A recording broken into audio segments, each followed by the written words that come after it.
தமிழுக்கு உருவம் தா, மொழிக்கு உயிர் தா, கொடி போல உயரம் தா, சொல்லுக்கு செல்வம் தா, கடல் போல ஆழம் தா, மலர் போல வாசம் தா, காடு போல வீரம் தா, தமிழருக்கு நாமம் தா. தமிழே தமிழே என் உயிரே, விழிதிறந்த பாவை நீயே, இசை திசை முழுதும் ஒலிக்கட்டும் என் தமிழின் கீதமே. அனைத்து கவி உறவுகளையும் வருக வருக என வரவேற்கிறேன். இதில் தலைவராக பங்கேற்க இருக்கும் தங்க தாரகை தமிழ் சங்கத்தின் தலைவர் நிறுவனர் அவர்களையும் நம் குழுமத்தின் சார்பாக வருக வருக என வரவேற்கிறேன். உங்கள் விவாதங்களை ஆரம்பிக்கலாம். தலைவர் தொடங்குவார். நன்றி அம்மா. எனது உயிரினும் மேலான தமிழுக்கு முதல் வணக்கம். கலைத்தாய்க்கு எனது அன்பு வணக்கம். புதிய இரவுகளுக்கு பூபாலம் பாட தமிழினும் நிலவு வீதி உலா வரும் நேரம் இது. வெளிச்சம் இரவுகளோடு விளையாடும் நேரம் இது. நதிகள் ஓடைகளோடு விளையாடும் நேரம் இது. தென்றல் காற்றோடு விளையாடும், அதாவது தென்றல் இலைகளோடு விளையாடும் நேரம் இது. இந்த அழகானதொரு நேரத்தில் அருமையானதொரு தலைப்பில் நாமெல்லாம் விவாதிக்க இணைந்திருக்கிறோம். இந்த விவாத களத்தை நமக்கு அமைத்து தந்த நமது அருமை சகோதரி, அன்பு சகோதரி, பாசமிகு சகோதரி, அருமையாக தமிழை பேசும் தமிழுக்கு உருவம் தான் நிறுவனர் கவிதாயினி வெற்றி அரசி அவர்களுக்கு இந்நேரத்தில் நன்றி தெரிவித்து, தமிழுக்கு உருவம் தா இந்த பெயரை கேட்டாலே மறுபடியும் என்ன பேர் சொன்னீங்க அப்படின்னு கேட்கிற அளவுக்கு ஒரு தலைப்பு வச்சு அசத்திட்டு இருக்காங்க அம்மா. தமிழுக்கு உருவம் தா, இதுக்கு என்ன மீனிங் நீங்க வச்சீங்கன்னு எனக்கு தெரியாது என்ன. ஆனா தமிழுக்கு உருவமா நான் வெற்றி அரசி அவர்களை பாக்குறேன், நம்ம கவிமயல் அவர்களை பாக்குறேன். இங்க விவாதத்துக்கு கலந்துகிட்டு இருக்க அத்தனை பேரும் தமிழுக்கான உருவங்கள் தான். இத்தனை பேரும் தமிழுக்கான உருவங்களாதான் பார்த்துட்டு இருக்கேன். அப்படிப்பட்ட இந்த ஒரு அருமையான குழுமத்துல ஒரு விவாத மேடையில நடுவரா கலந்துக்கிட்டு ஒரு நல்ல தலைப்பு எடுத்து, காலத்துக்கு ஏற்ற ஒரு தலைப்பு எடுத்து இங்க விவாதிக்க வந்திருக்கிறத நினைக்கும் போது ரொம்ப ரொம்ப ரொம்ப பெருமையா இருக்கு. இந்த தலைப்பு என்னோட கனவுன்னு கூட சொல்லலாம். நீண்ட நெடிய காலம் இந்த கனவு என்னைக்கு நனவாகும், எப்ப இதை நம்ம சரி பண்ணுவோம் அப்படின்ற ஏக்கம் எனக்குள்ள இருந்துகிட்டே இருக்கு. ஆனா சரி பண்ற வரைக்கும் ஓய மாட்டேன். மேலும் இந்த இணையத்தில் நடக்கும் இந்த அருமையான களத்தை ஒருங்கிணைத்துக் கொண்டிருக்கும் தமிழுக்கு உருவம் தா அமைப்பின் ஒருங்கிணைப்பாளர் ஐயா இதயவன் அவர்களுக்கும் நன்றி தெரிவித்து, மேலும் விவாத மேடையில் கலந்து கொள்ளும் இருபக்க தமிழ் ஆர்வலர்கள், பேச்சாளர்கள், தமிழறிஞர்கள் அனைவரையும் வணக்கத்தோடு வரவேற்று, பூமியின் அழுத்தத்தில் நிலக்கரி எப்படி வைரமாகிறதோ இந்த சமூகத்தின் அழுத்தத்தில் தான் நான் கவிஞனானேன் என்று சொல்வதில் பெருமிதம் கொள்கிறேன். இங்கே நான் கவிஞனாக அவதாரம் எடுத்தது கூட சமூக கலைகளை களைவதற்காகத்தான். நான் ஒரு சாதாரண குடும்பத்தில் பிறந்த ஒரு சாதாரண எளிய பெண் தான். இப்படி வெளி உலகிற்கு நான் வந்ததற்கு காரணம் கூட குடும்பத்தில் உள்ள ஒரு கட்டுப்பாடு, பெண்களுக்கான நிறைய கட்டுப்பாடு. இந்த கட்டுப்பாட்டு என்னும் அழுத்தத்திலிருந்து வெளிவந்தவள் தான் நான். இதை என்னுடைய தாரகை குரல் நூல் பின்பக்க அட்டையில் தெளிவாக பதிவிட்டுள்ளேன். இது போன்ற இல்லத்திலிருந்து வெளிவந்த நான் சமூகத்தில் நடக்கும் அவலங்களை கண்டு அதையும் களைய துணிந்தவளாக பாரதியின் மிச்சமாக பேசப்பட்டேன். அந்த பாரதியின் மிச்சம்தான் இங்கே இந்த களத்தில் தங்களோடு இணைந்திருக்கிறது. குழிக்குள் ஆயுதம் வைத்து தாக்குபவர்கள் மத்தியில் மொழிக்குள் ஆயுதம் வைத்து தாக்கியவன் நம் பாரதி. இதை அனைவரும் அறிந்ததே. ஆனால் மொழிக்குள் ஆயுதம் வைத்தவன் தாக்கியதன் நோக்கம் என்ன? பாரதி மட்டுமல்ல, இந்த சமூகத்தில் நிறைய படைப்பாளிகள் கண்டுகொள்ளப்படுவதில்லை இப்பொழுதும் கூட. ஆனால் அனைவருக்கும் அறிந்த பாரதியை நான் இங்கே பேச வந்துள்ளேன். பேசினால் அனைவருக்கும் விளங்கும் என்பதால் அவரை பற்றி பேசிக் கொண்டிருக்கிறேன். இந்த சமூகத்தில் உள்ள கலைகளை கலைந்து பெண்களை வெளியில் கொண்டு வந்து அனைத்து மக்களும் பசியார உண்ண வேண்டும், ஒருவர் கூட பசியோடு இருக்கக்கூடாது. இது போன்ற இந்த பொதுப்படையான சிந்தனைகளை தவிர அவனுக்கு வேறு என்ன இருந்து விட்டது? இந்த சிந்தனைகளுக்காக அவன் எவ்வளவு வஞ்சிக்கப்பட்டான் என்பது அனைவரும் அறிந்தது தானே. அவன் வாழும் போது ஒவ்வொரு நாளும் ஒவ்வொரு நிமிடமும் கூட வறுமையின் பிடியில் சிக்கி சின்ன பின்னப்பட்டு பழிச்சொல் ஏற்று பலருடைய நாவில் உழன்று அவனுடைய கருத்துக்கள் அப்போது ஏற்றுக்கொள்ளப்படாமல் அவன் வாழ்ந்து விட்டு சென்றதை நினைக்கும் போது ஒவ்வொரு நாளும் நான் கண்ணீர் சிந்தாமல் இருந்ததே இல்லை. பாரதியின் வாழ்க்கை தான் எனது. மிச்சமாக நான் வாழ ஆசைப்படுகிறேன். நான் எழுதிய கவிதைகள் கூட எழுதியிருக்கிறேன். பாரதியே, நீ 39 வயசுல இறந்துட்டேன்னு கவலைப்படாத. உன்னுடைய மீதி வயதை நான் வாழ்ந்து நீ கண்டு முன்னால் நடைமுறைப்படுத்தப்படாமல் போன அந்த கனவுகளை நான் மிச்சமாக வாழ்ந்து அதை நடைமுறைப்படுத்துவேன் என்று உறுதியேற்றுள்ளேன். அந்த கனவுகளை என்னால் முடிந்த வரையில் நிச்சயமாக நடத்தி முடிப்பேன் என்ற நம்பிக்கையோடு தமிழுக்கு உருவம் தான் நிறுவனர் சகோதரி அவர்கள் ஒரு விவாத மேடை வைக்கலாம் என்று இருக்கிறேன். ஏதாவது ஒரு தலைப்பு கொடுங்கள் சகோதரி என்று கேட்கும் போது எனக்குள் இருந்த அந்த ஆதங்கம், எனக்குள் இருந்த அந்த வலி, எனக்குள் இருந்த அந்த வேதனை அடுத்த நொடி யோசிக்கவே இல்லை. அம்மா கிட்ட கேளுங்க, சகோதரி கிட்ட கேளுங்க. அடுத்த நொடி நான் யோசிக்கவே இல்லை. உடனே சொன்ன இந்த தலைப்பு, படைப்பாளர்கள் வாழும் போதே கொண்டாடப்பட வேண்டும். அவர்கள் வாழ்ந்து வரலாறு ஆன பின் அவர்களை கொண்டாடப்படுவதால் என்ன பயன்? இந்த கருத்து நம் விவாத மேடையில் மட்டும் அல்ல, நம்ம தமிழ்நாட்டில், நம் தேசத்தில், நமது உலகத்தில் விவாதிக்கப்பட வேண்டிய ஒரு கருத்து. ஒரு படைப்பாளன், அது எந்த படைப்பாளனாக இருக்கட்டும், எந்த படைப்பாளனாக இருந்தாலும் வாழும் போதே அவர்கள் கொண்டாடப்பட வேண்டும். பெரியதாகத்தான் கொண்டாடப்பட வேண்டும் அல்ல, சிறியதாகவோ ஏதோ அவர்கள் மனம் மகிழும் அளவுக்கு அவர்களை கொண்டாடியே தீர வேண்டும். அதற்காகவே நான் சங்கம் ஆரம்பித்திருக்கிறேன். தாரகை தமிழ்ச்சங்கம் என்ற ஒரு சங்கத்தை ஆரம்பித்து அதனுடைய மொத்த தாரக மந்திரமே சங்கங்கள் ஆரம்பித்து அவர்கள் கவிதை, கட்டுரை, விவாதங்கள், பட்டிமன்றங்கள் என்று நடத்தி கொண்டிருக்கும் அனைவரும் நடத்தி கொண்டிருக்கிறார்கள். அதையே நானும் செய்யக்கூடாது. எப்பவுமே தமிழ் தாரகை சுகந்தினா கொஞ்சம் வித்தியாசமா யோசிச்சு அதை நடைமுறைப்படுத்தணும்னு ஆசைப்படுவேன். அதனாலதான் இந்த தாரகை தமிழ்ச்சங்கத்தை நான் ஆரம்பிச்சதோட நோக்கமே படைப்பாளர்கள் வாழும் போதே கொண்டாடப்பட வேண்டும். இந்த வருட விழாவுல இந்த படைப்பாளர்களை நான் கொண்டாட காத்துட்டு இருக்கேன். படைப்பாளர்கள் அப்படி யாரும் மறைக்கப்பட்ட, ஒதுக்கப்பட்ட, பலரால் விளக்கப்பட்ட படைப்பாளர்கள் எங்கேயாவது இருந்தா உங்களுக்கு தெரிஞ்சா என்கிட்ட சொல்லுங்க. அவங்கள கொண்டாட நான் காத்துட்டு இருக்கேன். எழுத்துத்துறை மட்டும் கிடையாது, கவிதைத்துறை மட்டும் கிடையாது, பேச்சுத்துறை மட்டும் கிடையாது. எந்த படைப்பாளர்களாக இருந்தாலும் அவர்களை கொண்டாட தாரகை தமிழ்ச்சங்கம் கடமைப்பட்டிருக்கிறது, காத்து கொண்டிருக்கிறது. எனவே இந்த படைப்பாளர்கள் வாழும் போதே கொண்டாடப்படாமல் அவர்கள் வரலாறு ஆன பின் கொண்டாடப்பட்ட எத்தனையோ தலைவர்களை நாம் பார்த்திருக்கிறோம். இப்படியான இந்த அவல நிலை இது நிச்சயமாக அவலம் என்றுதான் சொல்வேன். ஒரு படைப்பாளர், ஒரு செயல் வீரர், அவர் இருக்கும் போது அவருக்கு அந்த விருதை கொடுத்தால் எத்தனை மகிழ்ந்திருப்பார். கொடுக்கவில்லை என்றாலும் அறிவிப்பாக கொடுத்திருந்தால் எத்தனை மகிழ்வார். இந்த நிலையை மாற்ற வேண்டும். இதற்கு இதற்கு நாம் தமிழ் அமைப்பினர் அனைவரும், அதாவது சமூக சிந்தனை உள்ள அனைத்து தரப்பினரும், தமிழ் அமைப்பு மட்டுமல்ல, சமூக சிந்தனை உள்ள அனைத்து தரப்பினரும் ஒருங்கிணைந்து இதற்கான முயற்சியை எடுத்து ஒருவர் முதலில் பாராட்ட கற்றுக்கொள்ளுங்கள். ஒருவரின் படைப்பை, அவர்களின் திறமையை, அவர்களின் செயல்களை பாராட்ட கற்றுக்கொள்ளுங்கள். அப்பொழுதுதான் ஒரு மனிதன் வாழும் போதே அவரை கொண்டாட வேண்டும் என்ற எண்ணம் நமக்குள் மட்டுமல்ல, இந்த சமூகத்திலும் உருவாகும். மாற்றங்கள் எப்போதும் நம்முள் இருந்துதான் தொடங்க வேண்டும். எனவே நாம் நம்மை மாற்றுவோம். எனக்குள் அந்த வெறி, அந்த தீ பொறி, அந்த அக்னி பிழம்பு என்றோ துளிர் விட்டு விட்டது. அதனுடைய நீட்சிதான் இன்று நாம் இங்கே விவாத மேடையில் இணைந்திருக்கிறோம். இப்பொழுது விவாத மேடையில் விவாதிக்க வந்திருக்கும் அனைவரையும் வரவேற்று முதலில் மிக அருமைமா, உன்னுடைய ஆதங்கம், உன்னுடைய பேச்சு எல்லாமே எங்களுக்கு ஒரு உத்வேகத்தை கொடுக்கிறது. எங்க குழுவிலையும் நிறைய படைப்பாளிகள் இருக்கிறாங்க. நான் அறிமுகப்படுத்துறேன் உங்களுக்கு படைப்பாளிகளை. அனைவரும் கொண்டாட தாரகை தமிழ்ச்சங்கம் காத்து கொண்டிருக்கிறது அம்மா. நாங்கள் இருக்கிறோம். படைப்பாளிகளை உங்களை அறிமுகப்படுத்துகிறோம். உங்க சங்கத்திலே நான் கொண்டு வந்து சேர்க்கிறேன் உங்ககிட்ட. தமிழ் சார்ந்த பல பணிகளை தங்களை போன்றவர்கள் செய்து கொண்டிருக்கிறீர்கள்.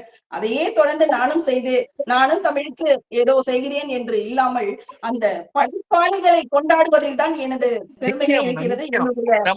ரொம்ப மகிழ்ச்சிமா, உன்னுடைய எண்ணம் ரொம்ப போற்றத்தக்கது. எல்லாரையும் அனைவரையும் போல இல்லாம நீ தனித்துவமா இருக்கிறது வரவேற்கத்தக்கது. வரவேற்கிறேன், வாழ்த்துகிறேன். தொடங்குவோம் நம்ம தனித்துவமா எதையாவது செய்ய வேண்டும் என்ற நோக்குதான் எனது தாரகை குரல் நூல். இந்த தாரகை குரல் 214 அதிகாரங்கள் 2140 குரல் வெண்பாக்களை படைத்து வள்ளுவருக்கு அப்புறம் ஒரு குரல் நூலை வெளியிட்டிருக்கிறேன் என்றால் அது தனித்துவமான சிந்தனை தான். இங்குள்ள அனைவரும் அப்படித்தான் இருக்க வேண்டும் என்று நானும் ஆசைப்படுகிறேன். புத்தகத்தை படித்தேன், அவ்வளவு அருமையாக இருந்தது. முடிக்கவில்லை இன்னும். இடையில உடல்நிலை சரியில்லை, முடிக்கல, படிச்சுட்டே இருக்கேன். நான் ஒரு பதிவு போடுறேன் படிச்சு முடிச்ச உடனே. நம்ம இப்ப ஆரம்பிக்கலாமா? ஆரம்பிக்கலாம். நேரத்தை கடத்த விரும்பவில்லை. நான் இப்போது விவாத மேடைக்குள் நுழையலாம். இந்த படைப்பாளர்கள் வாழும் போதே கொண்டாடப்படாமல் வரலாறு ஆன பின் கொண்டாடப்படுவது சரியா தவறா என்று விவாதிக்க வந்திருக்கிறோம். இந்த விவாதத்தில் சரி என்ற அணியில் கவிஞர் கவிமயில் அவர்களும், தவறு என்ற அணியில் சூரிய பிரேமா என்ற கவிஞரும் இணைந்திருக்கிறார்கள் அணி தலைவர்களாக. இப்போது சரி என்ற அணியில் இருந்து கவிமயில் அவர்களை விவாதிக்க அழைக்கிறேன். வருக சகோதரி, உங்கள் விவாதத்தை எரிமலையாய். கவிமயில் வாங்க. வணக்கம். வணக்கம் வணக்கம் வணக்கம் வணக்கம். அனைவருக்கும் வணக்கம். வாழ்க வையகம், வாழ்க வையகம், வாழ்க வளமுடன். தாயே தமிழே தலை வணங்குகிறேன் நானே. அங்கத்தில் நிறைந்து அரங்கத்தில் பேச வைத்த அன்னை தமிழுக்கும் என் அன்னைக்கும் முதல் வணக்கம். படைப்பாளர்கள் வாழும் பொழுதே கொண்டாடப்படாமல் வரலாறு ஆன பின் கொண்டாடப்படுவது சரி தவறு. இந்த அழகான விவாத மேடைக்கு தலைமை வகிக்கும் வெற்றி அரசி ஜெரானி அம்மாவிற்கும், நடுவராக தாமரையில் வீற்றிருக்கும் தமிழ் தாரகை எங்கள் சுகதீனா அக்கா அம்மாவுக்கும் கவிமயிலின் கனிவான வணக்கமுங்க. படைப்பாளர்கள் வாழும் பொழுதே கொண்டாடப்படாமல் வரலாறு ஆன பின்பு கொண்டாடப்படுவது சரி என பேச வந்துள்ள எனது அணி சார்ந்த சகோதர சகோதரிகளுக்கும், அது எப்படி சரி தவறுதான் என பேச வந்திருக்கும் எதிரணி சகோதர சகோதரிகளுக்கும் வணக்கம் சொல்லிக்கொண்டு எனது விவாதத்துக்குள் செல்கின்றேன். நடுவர் அம்மா, எல்லா துறையிலும் பெண்கள் இன்று கால் பதித்தாலும் எங்கள் முப்பாட்டி வீரமங்கை வேலு நாச்சியாரின் வரலாறு தெரியாமல் இருந்திருந்தால் இங்கே ஒரு தமிழ் தாரகையே உட்கார்ந்திருக்க மாட்டாங்க. வீரமங்கையா அவர்களே வேடமிட்டு வேலு நாச்சியாராக கொஞ்ச நாள் முன்னாடி முகநூல்ல பதிவிட்டு இருந்தாங்க. அவரோட வரலாறு தெரிஞ்சதுக்கு அப்புறம் தானே நாமளும் ஒரு வீர பெண்ணா வெளியில வரணுங்கிற ஒரு ஆர்வம் உங்களுக்குள்ள பிறந்தது. உண்மைதானே? இன்னும் பல பெண்கள் வெளியில வராமலே இருந்திருந்தாலும் ஆச்சரியப்படுவதற்கே இல்லை, அந்த வரலாறு தெரியாம இருந்திருந்ததுதான். வெள்ளையர்களால் தன் கணவனை கொல்லப்பட்டதும் திண்டுக்கல் பகுதியில தலைவரமாக இருந்து சைதர் அலியோட படையோட போய் பரிச்சயம் இல்லாத மக்களோடும் போரை வென்று சிவகங்கை சீமையை வென்று 10 ஆண்டுகள் வீரமங்கை வேலு நாச்சியார் பிரிட்டிஷ் கிழக்கிந்திய கம்பெனியை எதிர்த்து ஆயுதம் ஏந்தி முதல் பெண் என்ற வரலாறு கொண்டாடப்படாமலே இருந்திருந்தா அவர் யாருன்னே நமக்கு தெரியாமலே போயிருக்கும் இல்லைங்களா? அவரின் வீரமும் தியாகமும் மண்ணோடு மக்காமல் காப்பது அவரை போற்றி கொண்டாடுவதனால் மட்டும்தான். கப்பல் ஓட்டிய தமிழன் பாபு சிதம்பரம் பிள்ளை, எவ்வளவு அழகான பெயர், வாய் நிறைய சொல்றோம் இல்லைங்களா? ஆனாலும் அவரோட வரலாறு கொண்டாடப்படுவதாலதான் நம்ம அவரை பத்தி தெரிஞ்சுக்கிறோம், அவரை பற்றி நம்ம அறிஞ்சு கொள்கிறோம், அவங்க பட்ட கஷ்டத்தையும் நம்ம உணர்ந்து கொள்கிறோம்.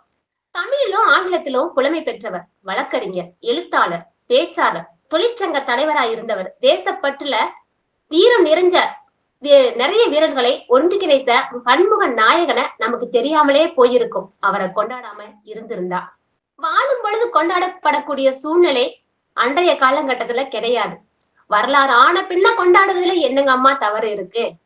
அன்னையாக இவள் கிடைக்க இந்த பூமியே புனிதம் நிறைந்ததாக செப்டம்பர் 5ஆம் தேதிய மண்ணை தொட்டு கும்பிட்டுட்டு கல்கத்தா மக்கள் புனித அன்னை தெரசாவின் நினைவாக கொண்டாடிட்டு வர்றாங்க. பெண் துறவு என்பது அன்றைய காலகட்டத்துல மிக விஷயமா இருந்துச்சு. இப்பவே அது பெரிய விஷயம்தான். ஆனா தியாக அமைதிக்கான நோபல் பரிசை வென்றாங்க 1979. எளிமையின் நாயகன், ஏழைகளின் அன்றாடம், கல்விக்கு கண் திறந்த காமராசர் ஐயா வாழ்ந்த காலத்துல அவரை பாராட்டி பேச அவரே அனுமதி சொல்றாங்க. மக்களின் நேசம், தன் பதவியை தவறா பயன்படுத்தாம உயர்ந்த உள்ளத்தை இந்த தமிழகமே கொண்டாடுச்சு. அவர் ஆண்ட காலம் தமிழகத்தின் பொற்காலம் அப்படின்லாம் சொல்லுவாங்க. அவர் கட்டிய அனைவரும் இன்றுமே அவரை போல கம்பீரமா நிற்குது. நம்ம கண்குடுங்க பார்க்கலாம். நம்ம அவரை பார்த்தது இல்ல. இப்ப வீரமங்கை வேலு நாச்சியார்ல இருந்து முன்னாடி இங்க வாழ்ந்தவங்கள நம்ம பார்த்ததுக்கு அதோட படங்களும் வரலாறும் தான் நம்மள அவங்கள மாதிரி நம்மளும் செயல்படணும் அப்படிங்கிற ஒரு உற்சாகத்தை நம்ம படைப்பாளர்கள் வாழும் பொழுது இல்லைங்க. ராமேஸ்வரத்துல பிறந்து இந்தியாவின் முதல் குடிமகனா பெருமை பெற்ற குடியரசுத் தலைவர் நமது அப்துல் கலாம் ஐயா. அவரோட புகழ் பரவி இருந்தது அவர் இருந்த காலத்துல. ஆனா வரலாறு ஆன பின்புதான் கடவுளின் எழுச்சி நாயகனா, மாணவர்களின் உள்ளம் கவர்ந்த நேசனா மாறினாரு. அவரோட புத்தகமும் புகைப்படமும் அதிக அளவுல விற்பனை ஆனது கூட அவரு வரலாறு ஆனதுக்கு அப்புறம் தான். அவரோட சொந்த ஊர் சுற்றுலா தலமா இன்று மாறி இருக்கு. அவர் வாழ்ந்த காலத்துல இதெல்லாம் செஞ்சிருந்தா அரசியல் ஆக்குறாங்கன்னு சொல்லி கொச்சப்படுத்தி இருப்பாங்க. இங்கே கொண்டாட வரலாறு முக்கியம். எனவே அவனுடைய வாழ்க்கைக்கு பிறகு கொண்டாடுவதுல தவறு இல்லைங்கிறது என்னோட வாதம். அம்மா, வெளிச்சத்தோட அருமை இருள தெரியும். இங்க எல்லாமே அப்படித்தானுங்க. வாழும் பொழுது அவரின் அருமை பெருமை தெரிந்தாலும் மறைந்த பின்னே அவசியம் புரிந்து செய்ய அவங்க செய்த செயல் பின்தொடர கொண்டாட இங்க இருக்கிறாங்க.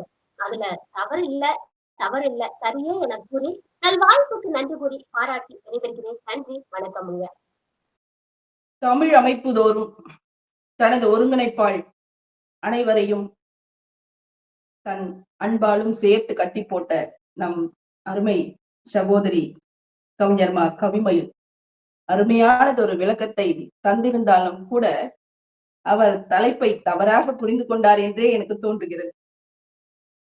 வரலாறு ஆன பின் கொண்டாடப்பட வேண்டாம் என்று நான் சொல்லவில்லை. வரலாறு ஆன பின் கொண்டாடுங்கள், ஆன மட்டும் கொண்டாடுங்கள். ஆனால் இருக்கும் போது ஏன் அவர்களை கொண்டாட மறக்கிறீர்கள் என்றுதான் கேட்கிறேன். ஒரு மனிதர் இப்பொழுது விஜயகாந்த் அவர்கள், நமது அரசியல் தலைவர் விஜயகாந்த் அவர்கள் இறந்த பின் அவருக்கு ஒரு விருது கொடுத்தார்கள். நமது ஈரோடு தமிழன்பன் இறந்த பின் அவருக்கு ஒரு விருது. அவர் இருக்கும் போது அவருக்கு கொடுத்திருந்தால் எத்தனை மகிழ்ந்திருப்பார். அவர் முகத்தில் எத்தனை மகிழ்வை நாம் பார்த்திருக்க முடியும். நம் செயல்களுக்கு, நாம் இத்தனை காலம் பட்ட கடினங்களுக்கு நமக்கு ஒரு அங்கீகாரம் கிடைத்தது என்று அவர் மகிழ்ந்திருப்பார் அல்லவா? அதை ஏன் செய்யவில்லை, செய்ய நினைப்பதில்லை இந்த உலகம், இந்த சமூகம் என்றுதான் நான் கேட்கிறேன். இந்த சமூகம் ஏன் அதை தவிர்க்கிறது? இருக்கும் போது ஒருவரை கொண்டாட மறுக்கிறது. அப்படித்தான் நான் கேட்கிறேனே தவிர, வரலாறு ஆன பின் அவர்களுக்கு சிறப்போ அல்லது விருதோ அல்லது கொண்டாட்டமோ, அவர்களை கொண்டாடப்படுவதோ தவறு என்று ஒருபோதும் நான் சொல்லவில்லை. ஆனால் உங்களுடைய அத்துணை கருத்துக்களும் அருமையாக இருந்தது. அவர்கள் வாழும் பொழுது அந்த பாராட்டையும் எப்படி கொண்டாடத்தை விரும்புவாங்க? புரியலப்பா. அதாவது அவர்கள் வாழும் பொழுது அவங்களுடைய பாராட்டையும் அவங்க ஒதுக்க வேண்டாம், எனக்காக நேரத்தை செலவிடாதீங்கன்னு சொல்லக்கூடிய ஆட்கள் இருந்த பட்சத்துல அவங்க இருந்ததுக்கு அப்புறம் அவங்களுடைய இதை கொண்டாடுறதுல தவறு இல்லையே. அது தவறுன்னு சொல்ல முடியாது. பாராட்டே எனக்கு வேண்டாம்னு சொல்றவங்க போய் நான் நீங்க பாராட்டு வாங்கி ஆகணும்னு சொல்ல முடியாதுல்ல. வேண்டாம்னு யாரும் கண்டிப்பா சொல்றதா எனக்கு தெரியல. இது உங்கள் கருத்தையும் நான் ஏற்க தயாராக இருக்கிறேன். வேலு நாச்சியார் வரலாறு பற்றி சொன்னீர்கள், மிகவும் அருமை. ஆனால் வேலு நாச்சியார் எத்தனை கடினங்களை அடுத்து அவர் அந்த நேரத்துல என்ன ஒரு ஆதங்கம் பட்டிருப்பாரு சொல்லுங்க. நம்ம இத்தனை காலம் சிறப்பாக செய்யக்கூடிய ஒரு சூழ்நிலைக்கு நம்மளுக்கு அன்றை வாழும் போதே கிடைக்கக்கூடிய ஒரு சந்தோஷம் எந்த ஒரு இதுலயும் கிடைக்காதுமா. ஒரு பள்ளி மாணவர் ஒரு விபத்து நடந்த இடத்துல அத்தனை மாணவருக்கும் அந்த பையன் காப்பாத்தி அந்த பையனுக்கு முகமே தெரிஞ்சிருச்சு. இது நிகழ்வு நடந்த நிகழ்வு. அந்த பையனை அந்த தருணத்துல நம்ம கூப்பிட்டு பாராட்டணும்ல, அதுதானே சிறப்பு. அந்த பையனுக்கு அவனுடைய வளர்ந்து பெரிய பெரிய ஆகி பாராட்டக்கூடியதுக்கு அது சிறப்பு கிடையாது. படைப்பாட்டி ஆலமரம் விழுது அந்த விழுது நன்றாக இருந்தால் அடுத்த கட்டத்துக்கு அந்த வேர் நன்றாக இருந்தால் அடுத்த கட்டத்துக்கு விழுது காய் கனி கிடைக்கும். அப்ப நம்ம படைப்பாளிகளை வேலுநாச்சியார் சொன்னாங்க. அம்மா வேலுநாச்சியார் என்ன கஷ்டப்பட்டாங்க, அந்த படைத்தலைக்கு அவ்வளவு பேர் உதவி செஞ்சாங்க. ஆனா அந்த குயிலி அம்மான்றவ இப்பதான் அவங்களை நம்ம வெளியே கொண்டு வரோம். அவங்க வேலுநாச்சியாருக்கு முதல் ஒரு பக்கப்பழகமா இருந்தாங்க. ஆனா அன்னைக்கு அவங்கள பாராட்டல, இன்னைக்கு எதுவும் தெரியல. இன்னைக்கு வரலாறு அவங்கள வெளிக்கொண்டுறாங்க. அந்த வரலாறு தான் நாங்க என்ன சொல்றோம்னா, இன்னைக்கு நம்ம கண்ணு முன்னாடி அவங்க நம்மளுக்கு சிறப்பு செய்யறாங்கன்னா அவங்களுக்கு அதை சிறப்பு செய்யணும், அந்த கட்டத்துக்கு அன்றே கிடைக்கணும் இவங்களுக்கு அப்படின்றது எங்களுடைய அணியுடைய காட்டுறோம். அதுதான் எங்களுடைய நடுநம்மாவுக்கு. அன்னைக்கு எனக்கு அது கிடைச்சிச்சு அப்படின்னா அந்த அங்கீகாரம் கிடைச்சு பண்றாங்க. இன்னைக்கு ஒரு நிகழ்வு நடந்துச்சு.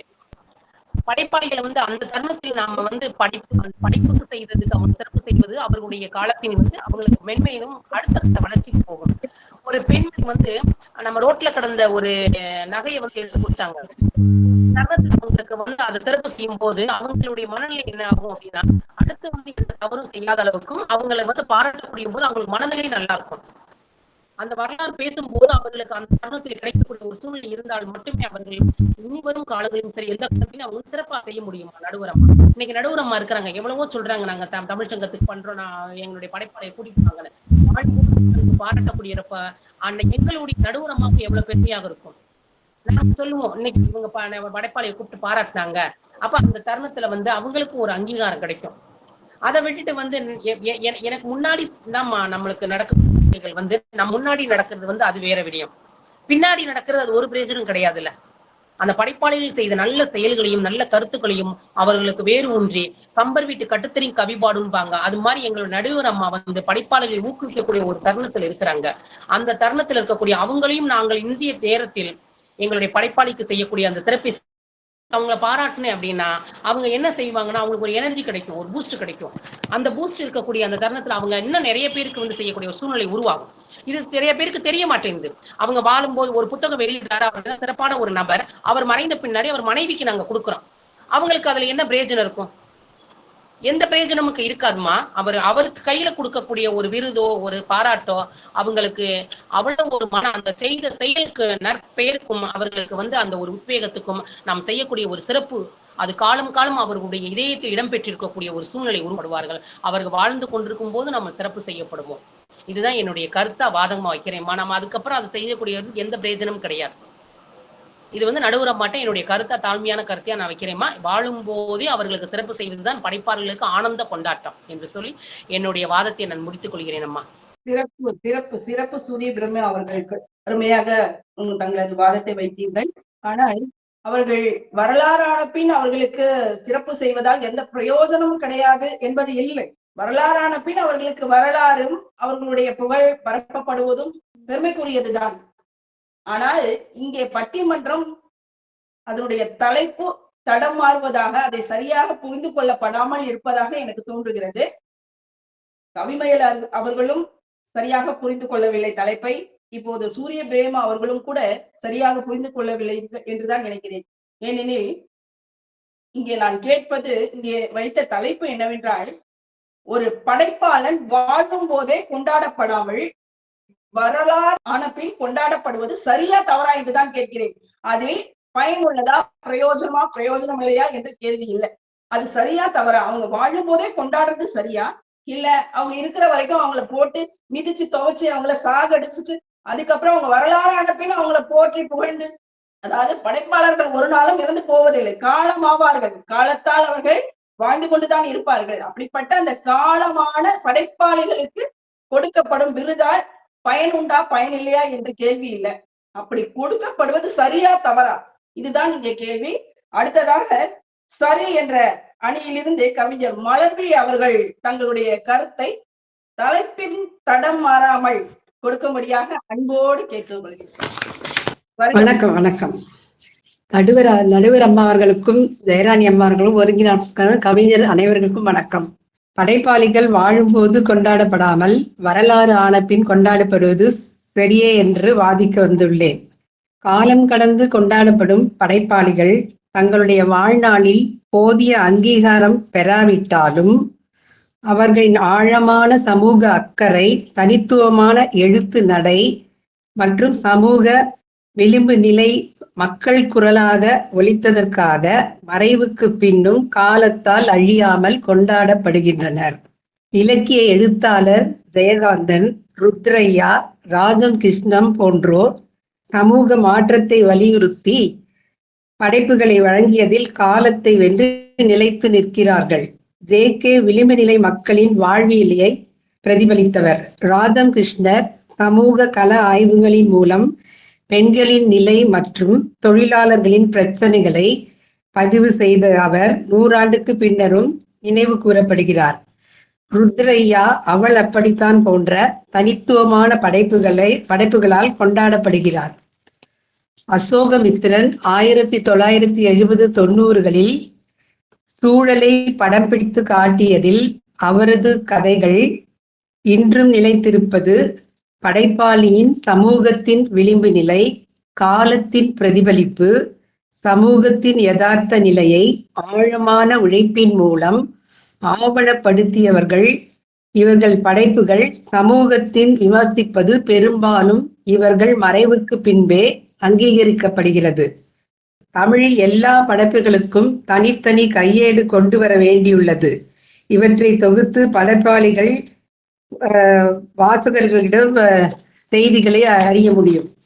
தமிழ் படைப்பாளிகளுக்கு தமிழ்நாடு அரசு சாகித்ய அகாடமி மற்றும் பல்வேறு இலக்கிய அமைப்புகளுடன் ஆண்டுதோறும் உயரிய விருதுகள் வழங்கப்படுகிறது.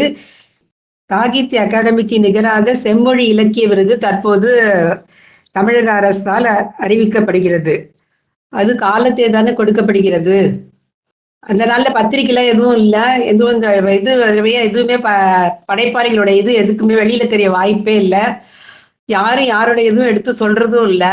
அதனாலயே அவங்க எதுவுமே தெரிஞ்சுக்க முடியாதனால அவங்க வரலாறான பின் கொண்டாடப்படுவதாக இருக்கிறது. இதுதான் என்னுடைய வாதம். நன்றி. நன்றி. சிறப்பாம்மா, தங்களுடைய கருத்து நிறைய தலைவர்கள் பெயர்களில் விருதுகள் வழங்குகிறார்கள். அது அவர்களுக்கு பெருமை என்று சொல்கிறீர்கள். நான் திரும்ப திரும்ப சொல்கிறேன், இந்த தலைப்பை தெளிவாக புரிந்து கொள்ளுங்கள். படைப்பாளர்கள் வாழும் போதே கொண்டாடப்படாமல் வரலாறான பின் கொண்டாடப்படுவது சரியா தவறா என்பது மட்டும்தான். வரலாறு ஆன பின் அவர்களுக்கு பெருமைப்படுத்துவது தவறு என்று இங்கு சொல்லப்படவே இல்லை. தலைப்பை தெளிவாக புரிந்து கொண்டு தங்கள் விவாதங்களை வைத்தால் நன்றாக இருக்கும் என்று நம்புகிறேன். இங்கே இந்த தலைப்பை யாரும் கொடுப்பதற்கு கூட யோசிப்பார்கள். ஆனால் தலைப்பை தெளிவாக புரிந்து கொள்ளுங்கள். படைப்பாளர்கள் வாழும் போதே கொண்டாடப்படாமல் வரலாறான பின் கொண்டாடப்படுவது சரியா என்றுதான் கேட்கிறேன். அது தவறு என்று நானும் சொல்லவில்லை. சரியா தவறா? அவர்கள் வரலாறான பின் அவர்களுக்கு பெருமைகள் சேரட்டும், புகழ் சேரட்டும், அவர்கள் காலத்தால் அழியாமல் பெரிய வரலாறு படைத்தவர்களாக விளங்கட்டும், தொடரட்டும். ஆனால் இருக்கும் போது கொண்டாடப்படுவதில்லையே, ஏன்? அது சரியா தவறா? சரியா தவறா? இதற்கு மட்டும் தங்கள் விவாதங்களை முன்வையுங்கள். சரி என்று விவாதித்த கவிஞர் மலர்விழி அவர்களுக்கு சரியான பதிலடி கொடுக்க வருகிறார் கவிதா என்கிற விஜயகுமார் கவிஞர் அவர்கள். வருக ஐயா, தங்களின் வாதத்தை சிறப்புடன் தருக. இந்த தலைப்பை ஒட்டி மிக சிறப்பான ஒரு உணர்வுபூர்வமுள்ள கருத்தை நமக்கு தந்து சென்ற ஐயா கவிதா என்கிற விஜயகுமார் ஐயா அவர்களுக்கு வாழ்த்துக்களையும் பாராட்டுகளையும் தெரிவித்து, படைப்பாளர்கள் வாழும்போது கொண்டாடப்படாமல் வரலாறான பின் கொண்டாடப்படுவது சரி என்று பேச வருகிறார் கவிஞர் செந்தில்குமார் அவர்கள். ஐயா வருக, தங்கள் விவாதத்தை தருக. வணக்கம். இனிய செந்தமிழில் இனிக்கும் நன்னாளில் மலரும் பொழுதினில் மகிழ்வான வணக்கம். தமிழுக்கு உருவம் தா நிறுவனர் மற்றும் நிர்வாகிகள், இந்த விவாத மேடையிலே தலைமை தாங்கி கொண்டிருக்கும் கவிஞர் சுகந்தினா MA BEd, சென்னை தமிழ்ச்சங்கம் அவர்களுக்கும் அனைத்து கவிஞர்களுக்கும் வணக்கத்தை தெரிவித்துக் கொள்கின்றேன். இப்பொழுது நம்ம பேச இருப்பது படைப்பாளர்கள் வாழும்போது போற்றப்படுகிறார்கள் என்பதே என்னுடைய வாதம். இவர்கள் எழுத்தாளர்கள், கவிஞர்கள், கலைஞர்கள் என பல துறைகளில் இருக்கின்றார்கள். ஒரு படைப்பாளர் வாழும் பொழுது அவரை போற்றப்படுவது சால சிறந்தது. ஆகையினாலே ஒரு கவிஞர் அவர் வாழும்போது போற்றப்படுகின்றார் என்றால் அவருக்கு பேரானந்தம், மகிழ்வு எல்லாம் அவர் அந்த பிறப்பின் பயனை அவர் அடைவார். இப்பொழுது பல கவிஞர்களின் பல படைப்பாளர்களை நான் இப்பொழுது வரிசையில் கூற விரும்புகிறேன். அசோகமித்திரன், அம்பை, முத்துலிங்கம், ஆண்டாள் பிரியதர்சினி, அரவிந்த நீலகண்டன், ஆதவன், இந்திரா சவுந்தரராஜன், இந்திரா பார்த்தசாரதி, S ராமகிருஷ்ணன், நா சொக்கன், க பூரணிச்சந்திரன், ச கந்தசாமி, செந்தலை நா கௌதமன், சு தமிழ்ச்செல்வன், பா வெங்கடேசன், குமரி ஆனந்தன், பொன் நீலன், நீல பத்மநாபன், தோப்பில் முகமது மீரான், பல படைப்பாளர்கள் இங்கே படைப்புகளை தந்து மகிழ்வித்து நம்மளை மகிழ்வில் கொண்டாடிவிட்டு அவர் சென்ற. ஆகையினாலே படைப்பாளர்கள், ஒரு படைப்பாளர் வாழும் பொழுது அவன் சிறப்பிக்கப்பட வேண்டும், அவன் போற்றப்பட வேண்டும், அவன் மக்களால் புகழ்ந்து பாராட்டப்பட வேண்டும். அதுவே மிக சிறந்தது. ஆகையினாலே ஒரு படைப்பு, ஒரு கலைஞன் பல்வேறு துறையில் இருந்தாலும் அந்த படைப்பாளி அவன் மக்களால் போற்றப்பட வேண்டும். தலைவர்கள் அவர் விஜயகாந்த் ஐயா அவர்கள் இருக்கும் பொழுது அவருக்கு கிடைக்கப்படாத விருது அவர் இறந்த பின் கிடைத்தது மிகவும் வருத்தத்துக்குரியது. அவரால் அந்த விருதை பெற முடியவில்லை. அந்த விருதினுடைய மகிழ்வை அவரால் மகிழ்ந்து செயல்பட முடியவில்லை. அவர் இறந்த பின்னும் அந்த விருதை கொடுத்து பயனில்லை. ஒரு பசிக்கும் பொழுது ஒருவருக்கு ரொம்பவும் பசியில் இருக்கின்ற ஒருவருக்கு உணவு கொடுத்தால் அது மிகவும் சிறந்தது. பசி தீர்ந்த பின்பு உணவு கொடுக்கும் பொழுது அது பயனில்லை. ஆகையினாலே எனக்கு முன்னாடி பேசிய அனைவரும் மிகவும் சிறப்பாக பேசினார்கள். என்னுடைய வாதத்தை முடித்துக் கொள்கிறேன். நன்றி, வணக்கம். அருமை ஐயா, நிறைய பட்டியலிட்டீர்கள், சிறப்பாக இருந்தது. தாங்கள் எடுத்துக்கொண்ட தலைப்பு படைப்பாளர்கள் வாழும் போதே கொண்டாடப்படாமல் வரலாறான பின் கொண்டாடப்படுவது சரி என்ற அணியில் இருக்கிறீர்கள். ஆனால் பேசியதெல்லாம் எதிரணியினருக்காக பேசிவிட்டு சென்றிருக்கிறீர்கள். சிறப்புங்க ஐயா, எப்படி பேசினாலும் சிறப்பாக பேசி இருக்கிறீர்கள். படைப்பாளர்கள் கொண்டாடப்பட்டு கொண்டுதான் இருக்கிறார்கள். ஆனால் எப்படி கொண்டாடப்படுகிறார்கள்? அவர்கள் வரலாறு அனுப்பின் அவர்களுக்கு கொடுக்கும் விருதால், அவர்களுக்கு கொடுக்கும் அந்த சிறப்பால் அவர்கள் மகிழ முடியுமா? முடியாதல்லவா? எனக்கு நிறைய நீங்க சொன்ன அத்தனை நிறைய படைப்பாளர்களை பத்தி தெரியாம இருந்திருந்தாலும் ஐயா முத்துலிங்கம் அவர்களோடு எனக்கு நெருங்கிய தொடர்பு உண்டு. இப்ப போன் போட்டாலும் அம்மா சுகந்தினா சொல்லுமா அப்படின்னு சொல்ற அளவு 5 முதலமைச்சர்களுக்கு அரசவை கவிஞர் இருந்திருக்கிறார். எழுத்துலகம் மட்டுமே எல்லாம். ஆனால் அவர் எப்படி இருக்கிறார் என்பது அனைவருக்கும் தெரியுமா? இன்றும் அவரும் வறுமையில் தான் வாழ்ந்து கொண்டிருக்கிறார். சிவாஜி கணேசன் அவர்களுக்கு, பெரிய பெரிய நடிகர்களுக்கு அவர் பாடல்கள் எழுதியிருக்கிறார். எத்தனை மேடைகள் எனக்கு வாழ்ந்து கொண்டிருக்கும் ஒரு மனிதரை பற்றி தான் பேசிக் கொண்டிருக்கிறேன். அவரோடு எனக்கு நெருங்கிய தொடர்பு இருப்பதால் ஏன் அவர் கொண்டாடப்படவில்லை? வாழும் போதே அவரை கொண்டாடப்பட்டால் அவர் இன்னும் பெரிதாக வாழலாம் அல்லவா? அவர் ஏதோ ஒரு சென்னையில் ஒரு சிறிய அளவில் தான் வறுமையில் தான் வாழ்ந்து கொண்டிருக்கிறார் என்பதை நான் நன்கு அறிவேன். ஐயா செந்தில்குமார் அவர்கள் எதிரணிக்காக பேசிவிட்டு சென்றிருக்கிறார். சிறப்புங்க ஐயா, உங்க கருத்துக்கள் அனைத்தும் சிறப்பு. நீங்க தலைப்பு மாத்தி எடுத்துக்கலாம். நன்றிங்க ஐயா.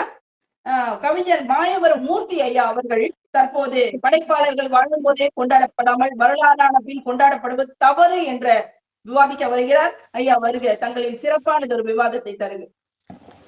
அனைவருக்கும் வணக்கம். தமிழ்த்தாய்க்கு என் முதல் வணக்கம்.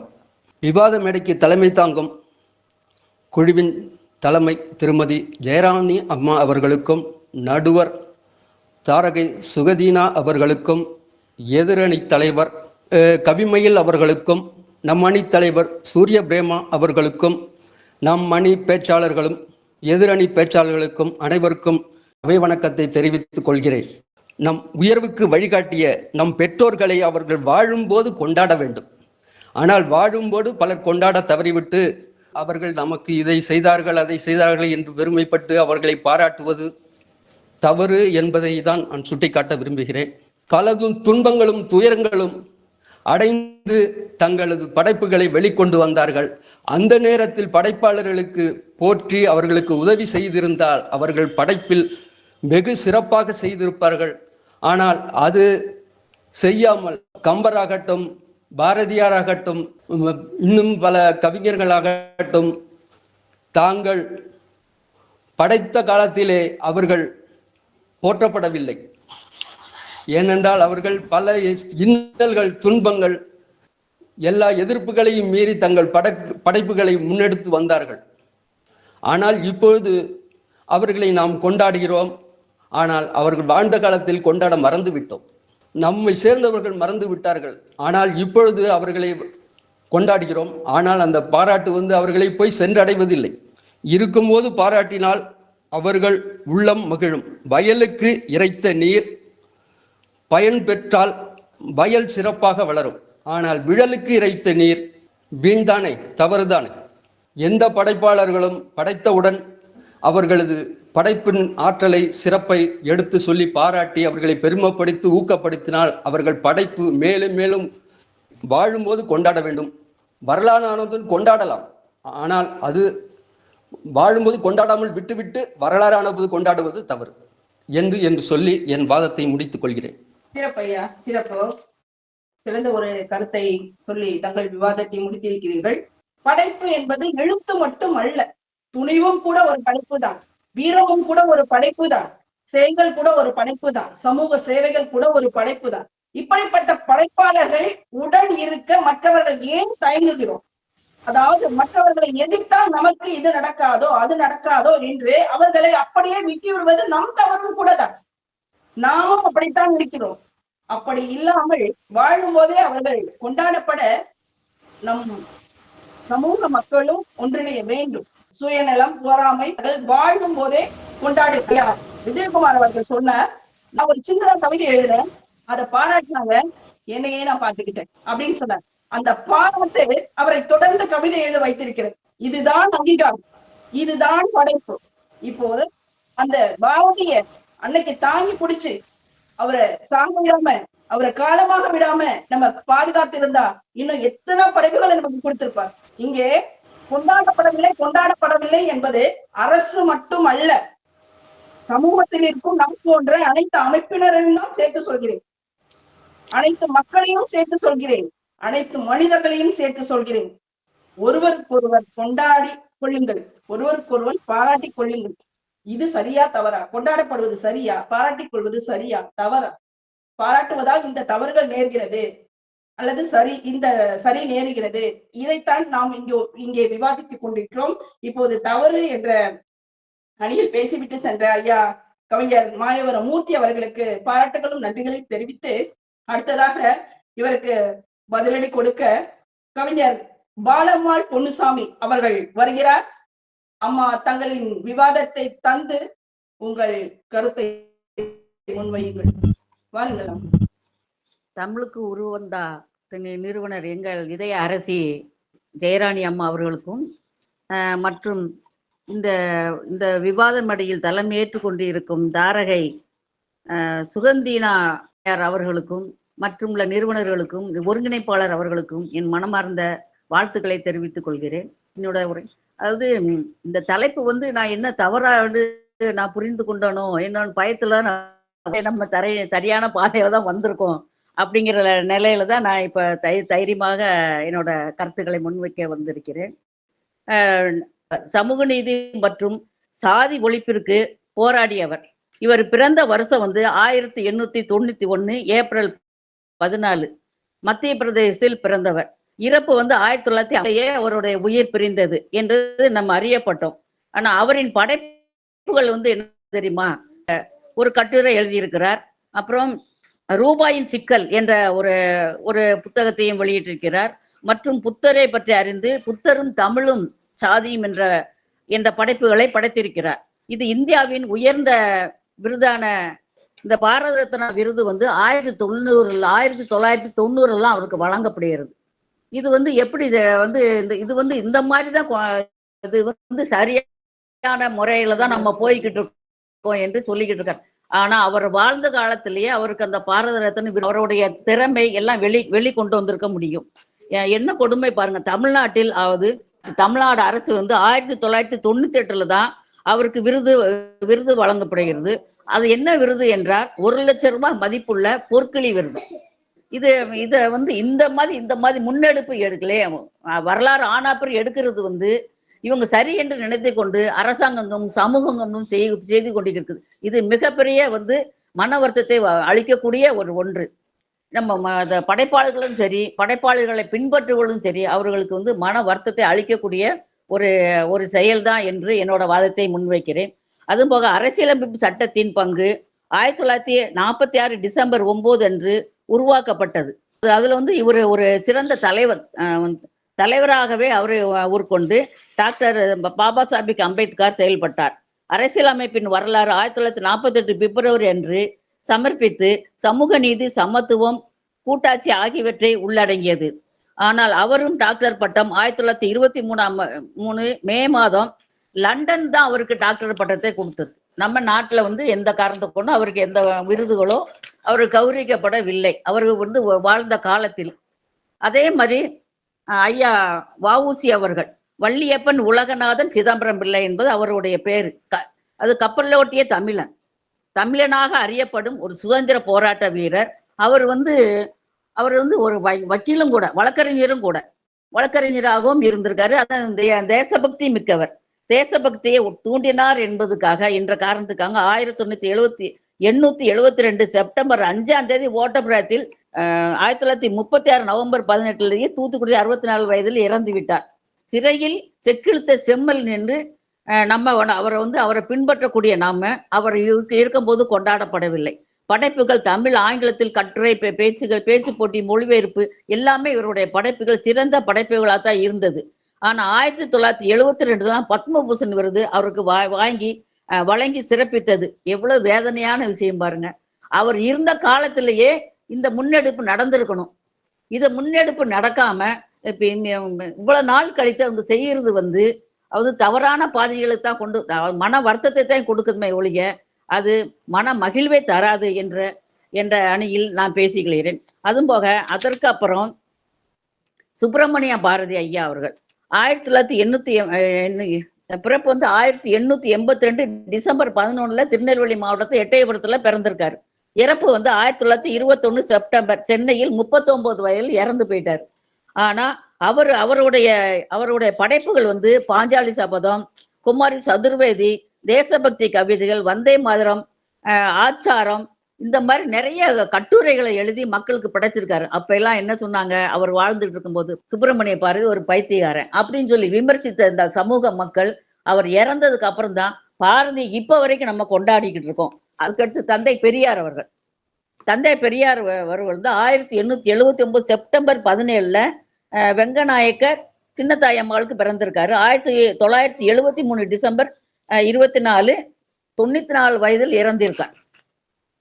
அவர் சுயமரியாதை இயக்கம், குடிமகன் விடுதலை, இதழ்கள், சாதி ஒழிப்பு, பெண்ணுரிமை, பகுத்தறிவு, இந்த மாதிரி பல விஷயங்களை கொண்டு வந்து மக்களுடைய உள்ள பூத்திருக்காரு. ஆனா அவரை வந்து படாத பாட்டு வாழும் போது அவர் மேல செருப்போட்டு எரிஞ்சு, சாணி அள்ளி, நரகல் அள்ளி வீசி இவ்வளவுலாம் அவங்களை கஷ்டப்படுத்திட்டு கடைசி அப்புறம் இறக்கிறதுக்கு முன்னாடி அவர் 1973 இறந்தாரு. ஆனா 70 வந்து அவருக்கு விருது கொடுக்கும்போது விருதுகள் நிராகரிச்சுட்டார். எனக்கு வேண்டாம், இவ்வளவுலாம் பண்ணிட்டு நான் மக்களுக்காக வேண்டி நான் இப்படி இருக்கேன், விழிப்புணர்வுக்காக வேண்டி, பகுத்தறிவுக்காக வேண்டி அப்போ மக்களுக்கு கொண்டு வரணுங்கிறது தான் என்னோட நோக்கமே ஒழிய உங்க விருது எனக்கு தேவையில்லை அப்படின்னு சொல்லிட்டு அவர் அதை மன வருத்தத்தோடு அதை நிராகரித்து கொண்டார். அதே நேரத்தில் அவருடைய பெரியார் விருதுகள் சொல்லிட்டு இப்புள்ள மக்களுக்கு அது விருதுகள் கொடுத்து கொண்டே இருக்கிறார்கள் என்கிறது என்னோட வாதத்தை வைத்து இது என்னோட சரியாகத்தான் இருக்கும் என்ற நம்பிக்கையில் கணம் நீதிபதிகளை கேட்டு நன்றி கூறுகிறேன். வணக்கம். சிறப்பாக உங்கள் விவாதத்தை வைத்தீர்கள். ஆனால் எதிரணிக்காக உங்கள் விவாதத்தை வைத்திருக்கிறீர்கள். நீங்கள் தந்த கருத்துக்கள் அனைத்தும் படைப்பாளர்கள் வாழும் போதே கொண்டாடப்படாமல் வரலாறு அமைப்பில் கொண்டாடப்படுவது தவறு என்றுதான் பேசியிருக்கிறீர்கள். நீங்கள் மட்டுமல்ல, செந்தில்குமார் அவர்களும் கூட அப்படித்தான் பேசியிருக்கிறார்கள். அந்த அமைதி பலம் கூடிக்கொண்டிருக்கிறது என்று நினைக்கிறீர்கள். ஆனால் சரி என்றால் வாழும் போது கொண்டாடப்படாமல் வரலாறு அமைப்பில் கொண்டாடப்படுவது சரி என்பதற்கான காரணங்கள் என்னவாக இருக்க முடியும்? அதாவது வாழும் போதே அவர்களுக்கு கொண்டாடப்படுவதால் அவர்களுக்கு அடுத்த படைப்புகளை படைப்பதில் சுணக்கம் வந்துவிடும் என்று நினைக்கிறார்களோ என்பது என்னுடைய சிந்தனை. உங்களுடைய கருத்துக்களைத்தான் எதிர்பார்க்கிறேன். அனைவரும் தவறு என்ற தலைப்பில் தான் பேசிக் கொண்டிருக்கிறீர்கள். சரி என்ற தலைப்பில் பெயர் கொடுத்தவர்கள் தலைப்பிற்கு தளம் மாறாமல் பேசும்படி அனைவரையும் அன்போடு கேட்டுக்கொண்டு அடுத்ததாக கவிஞர் சி கௌசல்யா அம்மா அவர்களை படைப்பாளர்கள் வாழும் போதே கொண்டாடப்படாமல் வரலாறு அமைப்பில் கொண்டாடப்படுவது தவறு என்ற அணியில் பேச வருகிறார்கள். வருக அம்மா, வந்து தங்களின் விவாதத்தை. வணக்கம் அம்மா. தமிழுக்கு உருவம் அம்மா அவர்களுக்கும், நடுவர் அம்மா அவர்களுக்கும், ஏனைய என்னுடன் பயணிக்கும் சக கவிஞர்கள் அனைவருக்கும் என் மனமார்ந்த வணக்கத்தை தெரிவித்துக் கொள்கிறேன். எனக்கு அதாவது படைப்பாளிகள் வரலாறு ஆன பின் போற்றப்படுவது சரியா தவறா, இதுதான் தலைப்பு. இப்ப எனக்கு கொடுத்திருக்க தலைப்பு வந்து தவறு. இதே சரின்னு தலைப்புல கொடுத்திருந்தாலும் அதுக்கும் சண்டை போட தயார். இது தவறு அப்படிங்கும்போது படைப்பு அப்படிங்கிறது யார்? முதல்ல வந்து படைப்பாளிங்கிறத விட்டுட்டு படைக்கிறவன் யார்? ஒரு தனிநபர். படைக்கிறவன் வந்து ஒரு தனிநபர். ஒரு தனிநபர் வந்து இந்த சமுதாயத்துல உயிர் வாழணும்னா என்னென்ன வேணும்? அடிப்படை தேவைகள், உணவு, உடை, இருப்பிடம், எக்ஸெட்ரா. அடிப்படை தேவைகள் வந்து அவனுக்கு கிடைக்கணும். புதுசா சில யுக்திகளை கையாண்டு அதுல ஒரு வித்தியாசத்தை நம்ம இந்த சமுதாயத்துக்கு கொடுக்கணும் அப்படிங்கிற எண்ணத்துலதான் அவன் வரான். அப்ப அவன் வந்து எந்த சூழ்நிலையில இருந்தாலும் அவனை மீறி அந்த ஆர்வம் வந்து அவனை வெளிக்கொண்டு வந்தே தீரும். அது ஆனா இதுல நிறைய சமூக கட்டுப்பாடுகள், சூழ்நிலைகள்னு இருக்கு. தனி மனிதன், ஒரு படைப்பாளிக்கு தேவையான எதுவுமே இந்த சமுதாயத்தினாலேயோ குடும்பத்தினாலேயோ கொடுக்க முடியவது இல்லை. படைப்பாளிகள் வந்து அதாவது அவங்க உயிரோட இருக்கும் போதே அவங்களுக்குரிய அங்கீகாரம் கிடைத்து விட்டால் படைப்புகள் அதிகமாகும். ஒரு படைப்பை, அதாவது 30 கோடி முகமுடையாள் அப்படின்னு சொல்லி பாரதி சொன்னார். உடல் ஒன்றுடையால் 30 கோடி முகமுடையாள்னா இன்னைக்கு 80 கோடி இருக்கும். அப்போ முகம் ஒன்று, அதாவது உடல் ஒன்று. அப்போ அந்த உடல்ல இருக்கிற மூளையும் ஒன்று. அப்போ அங்க வந்து நம்ம பேசப்படுற எடுத்துக்கிற படைப்பாளி பாரதியை மட்டும் தான் எடுக்கிறோமோ ஒழிஞ்சு அந்த மற்றவங்களோட படைப்புகள் எல்லாம், திறமைகள் எல்லாம் அடிமத்தத்திலே நின்று விடுகிறது. வரலாறு ஆகுவதே இல்லை. படைப்பாளிகள் எல்லா விதத்திலும் தனித்தனி திறன் வாய்ந்தவர்கள். நான் படித்ததுதான் சரி என்று சொல்ல முடியாது. எதிராளியில் இருக்கிறவங்க படைத்தவரும் சரியாகத்தான் இருக்கும். அவரவர் நோட்டத்தில் அவரவர் படைப்புகள் சரியாகத்தான் இருக்கும். அப்படி இருக்கையில் அது வந்து அதை பத்தி நாம் பேசுகிறோமா? அதே அந்த படைப்பாளி இருக்கும் போதே அந்த ஒரு அங்கீகாரம் அவருக்கு கிடைத்திருந்தால் இன்னும் நிறைய படைப்புகளை உருவாக்கி இருப்பார். அவர் உருவாக்கிய படைப்புகள் எங்கெங்க இருக்கிறது என்று அவரால் சொல்ல முடியும். ஆனால் நம்ம அந்த அங்கீகாரத்தை அங்க கொடுக்காதனால அது குப்பைக்கு போயிருக்கலாம், மண்ணுல மக்கி இருக்கலாம். யாருக்குமே அவர் மனசுல ஏற்பட்ட எண்ணங்கள் அனைத்தையுமே வெளிக்கொண்டு வராத ஒரு சூழல்லையே அவருக்குள்ளேயே அதை தங்கி இருக்கலாம். அதனால் படைப்பாளிகள் அந்த உரிய நேரத்தில் அங்கீகரிக்கப்படாதனால அவர்கள் படைப்புகள் 1-2 வைத்து நாம் வரலாறு படைக்கின்றோம். எல்லா படைப்புகளையும் சொல்ல முடியாது. 1.25 அடியில் உலகையே அளந்தவர் திருவள்ளுவர். அப்ப 1.25 அடியில அவர் உலகையே அளந்திருந்தார்னா அப்ப அவர் இன்னும் எவ்வளவு எழுதியிருப்பாரு? அது நமக்கு தெரியாது. அதற்கு பின் வந்தவர்கள், அவரை தெரிந்த நண்பர்கள், அது அத்தனை பேத்துக்கும் பகிரப்பட்டும் இருக்காது. அப்படி இருக்கும்போது அந்த படைப்புகள் அடிமட்டத்திலேயே அழிக்கப்படுகிறது, மறைக்கப்படுகிறது, மண்ணோடு மண்ணாக போகிறது. அப்போ அந்த படைப்பாளி உயிரோடு இருக்கும் போதே அவனுக்கு அந்த அங்கீகாரம் கிடைத்திருந்தால் அவன் படைப்புகள் இந்த சமுதாயத்துக்கு இன்னும் நிறைய கிடைத்திருக்கும். அவன் கவிதைகள் எழுதுறவங்கள அவன் சரியான கிறுக்கனா இருப்பான்னு சொல்லுவாங்க. சரிங்களா? அப்போ அதாவது அந்த ஒரு அவங்கள வந்து ஒரு வித உணர்வுகளால் பாதிக்கப்படக்கூடிய ஒரு சூழலை சமுதாயம் உருவாக்கப்படும் பொழுது அவனுக்குள் அந்த எண்ணம் இருந்தாலும் அவன் அதை வெளிப்படுத்துவதில்லை, அமைதியாகி விடுகின்றார். அரசியல் சட்டம் அம்பேத்கர் எழுதினாரு, எப்பேற்பட்ட மனுஷன். ஆனா அந்த அம்பேத்கர் எத்தனை பேருக்கு தெரியும்? இன்னைக்கும் அவரை வைத்துதான் கடமைகள், உரிமைகள் அனைத்தையும் நாம் சொல்லிக் கொண்டிருக்கிறோம். ஆனால் அந்த உரிமையும் கடமையும் பின்பற்றுபவர்கள் யார்? இந்த சட்டத்தை அதாவது குடியரசு நாடாக்க வேண்டும் அப்படிங்கிற சூழ்நிலையில வந்து இதை சட்ட புத்தகமாக படைக்க வேண்டும் என்று பேசிக்கொண்டிருக்கும் போது எங்கேயோ அந்நிய நாட்டில் பிறந்தவர்கள், உங்கள் நாட்டில் ஒரு மேதை இருக்கிறான், அவனை வைத்து நீங்க இதை சட்ட புத்தகத்தை எழுதுங்கள் என்றார்கள். ஆனால் சட்ட புத்தகம் எழுதி 77 ஆண்டுகள் ஆயும் இன்னும் அம்பேத்கர் பத்தி எத்தனை பேத்துக்கு தெரியும்? சட்டங்களை பத்தி எத்தனை பேத்துக்கு தெரியும்? ஆனால் அம்பேத்கருக்காக ஒரு உணர்வு பூர்வமான இது எத்தனை பேருக்கு தெரியும்? அதனால படைப்புகள் வந்து இருக்கும் போதே படைக்கப்பட்டிருந்தால் நிறைய கிடைச்சிருக்கும். நிறைய படைப்புகள் வந்து நமக்கு கிடைச்சிருக்கும். சமுதாய ஊதாசனங்களை இது பண்ணணும். இப்போ நம்ம வாழும் போதே அவங்களுக்கு வந்துட்டு இதெல்லாம் கொடுத்திருந்தோம்னா இன்னும் நிறைய படைப்பாளிகள் இருந்திருக்கும். இது இருக்கும். இந்த கவியரங்கத்தின் மூலம் முதலில் நாம் வரலாறு ஆன பின் பேசுவது சரியல்ல அப்படி என்று சொல்ல வரவில்லை. முதலில் நாம் புரிந்து கொள்ள வேண்டும். அந்த சரி என்ற ஒரு வார்த்தை தான் இன்று பேசுவதற்கு ஒரு உத்வேகத்தை கொடுத்திருக்கிறது. ஆனால் அது இருக்கும் போதே செஞ்சிருந்தால் இன்னும் வழி இருக்கும். இன்னும் நிறைய வழிமுறைகள் நமக்கு கிடைத்திருக்கும். அன்றைய நாகரிகம் வேறு, இன்றைய நாகரிகம் வேறு. அன்றைய பெண்கள் வேறு, இன்றைய பெண்கள் வேறு. அன்று மன்னராட்சி, அந்நியராட்சி இப்படி எல்லாம் இருந்தது. ஆனால் இன்று குடியரசு ஆட்சி இருக்கிறது. எல்லாத்துக்கும் உரிமைகள் தெரியும், கடமைகள் தெரியும். இப்படி இருக்கும் பொழுது நாம் வாழும் போதே அவர்களுக்கு ஒரு சிறந்த வரலாறை உருவாக்க வேண்டும். இனி வரும் காலங்களிலாவது இருக்கும் போதே அவர்கள் போற்றப்பட வேண்டும். செத்தப்பின் பால் ஊற்றுவதை விட உயிரோடு இருக்கும் போதே பால் கொடுத்து சந்தோஷப்படுத்தலாம் என்று பல படைப்புகளை உருவாக்கலாம் என்று கூறி எனக்கு வாய்ப்பளித்தமைக்கு நன்றி கூறி விடைபெறுகிறேன். கவிஞர் சி. கௌசல்யா அவர்கள் நிறைய கருத்துக்கள் எடுத்து வைத்தார்கள். படைப்பாளிகள் வாழும் போதே கொண்டாடப்பட வேண்டும், வரலாறு ஆனப்பின் கொண்டாடப்படுவது சரியல்ல என்று சரியாக பேசியிருக்கிறார்கள். இவர்கள் சொல்கிறார்கள், புதிய யுத்தியை கையாள்பவனே படைப்பாளி. உண்மைதான். ஒரு படைப்பு என்பது புதிய யுத்திகளை கையாளப்படுவது சிறப்பு. ஒரு தனித்திறமையை படைக்கும் போது, தனித்திறனை வெளிக்காட்டும் போது அவர்களை பாராட்ட கற்றுக்கொள்வது சரி என்கிறார். அதுவும் சிறப்பு. நமது வள்ளுவர் 1.25 அடியில் குறள் எழுதினார். அதில் அவர் எத்தனை குறள் எழுதினார் என்று நமக்கு தெரியுமா? அதில் எத்தனை மறைக்கப்பட்டது, எத்தனை ஒதுக்கப்பட்டது என்று கூட நமக்கு தெரியாது. தெரியாது. அந்த காலகட்டத்தில் இப்போது இருப்பது போல் இணையமோ கைபேசியோ எதுவும் இல்லை.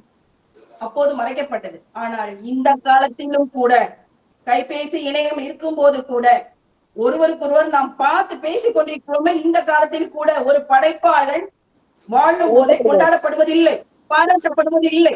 இப்போது தமிழுக்கு உருவம் தான் என்ற ஒரு அமைப்பு நம்மை அனைவரையும் ஒருங்கிணைத்து இங்கே அமர வைத்திருக்கிறது. அவர்களை எத்தனை பாராட்டுவார்கள் என்று நினைக்கிறீர்கள்? இங்கே நாம் குழுமியிருக்கும் இந்த நபர்களை தவிர இதை தாண்டி எத்தனை பேர் அவர்களை பாராட்டிவிடுவார்கள் என்று நினைக்கிறீர்கள்? பாராட்டப்பட வேண்டும் என்பதே இந்த விவாத மேடையின் நோக்கம். ஒருவர் ஒரு கவிதையை விஜயகுமார் ஐயா சொன்னார், ஒரு கவிதையை எழுதும் போது அதை என்ன பெருசா எழுதிட்டேனே, எதுக்கு இருக்கா, மோனே இருக்கா, ஒண்ணும் இல்ல, ஒரு அசைசீர் கூட சரியா வரல இப்படின்னு சொல்றதை விட அவர் எழுதுன எழுத்துல ஐயா அருமையா இருக்குங்க ஐயா, இத மட்டும் மாத்திருந்தீங்கன்னா சிறப்பா இருந்திருக்குங்க ஐயா, அப்படி சொன்னீங்கன்னா ஒரு மனசு சந்தோஷப்படும் இல்லையா? அந்த மாதிரி சொல்ல கத்துக்கோங்க. அப்படி இந்த மாதிரி பாராட்டப்பட வேண்டும் என்பதுதான் இங்கே நோக்கம். பாராட்டுதல் என்பது விருது மட்டும், விருது வாங்கி தருவதோ விருது பெறுவதோ அது மட்டும் அல்ல. பாராட்டு என்பது விருது பெறுவதற்காகவோ மற்ற இது போன்ற நிகழ்வுகளுக்காக அல்ல. பாராட்டு கொண்டாடப்பட வேண்டும் என்பது இப்படி சின்ன சின்ன விஷயங்களில் கூட மனிதர்கள் கொண்டாடப்பட வேண்டும். அது வாழும் போதே கொண்டாடப்பட வேண்டும். அவர்கள் படைப்புகள் வேண்டும் என்பதே நம்ம நோக்கமாக இணைந்திருக்கிறோம். அடுத்ததாக ஒரு நல்ல கருத்துக்களை முன்வைத்த கவிஞர் சி. கௌசல்யா அவர்களுக்கு இந்நேரத்தில் பாராட்டுகளையும் வாழ்த்துக்களையும் தெரிவித்து இவருக்கு சரியான பதிலடி கொடுக்க சரி என்ற அணியில் இறுதியாக வருகிறார் கவிஞர் ச. ரமணி அவர்கள். ஐயா வருக, தங்கள் விவாதத்தை சரி என்ற தலைப்பில் தடம் மாறாமல் தருக.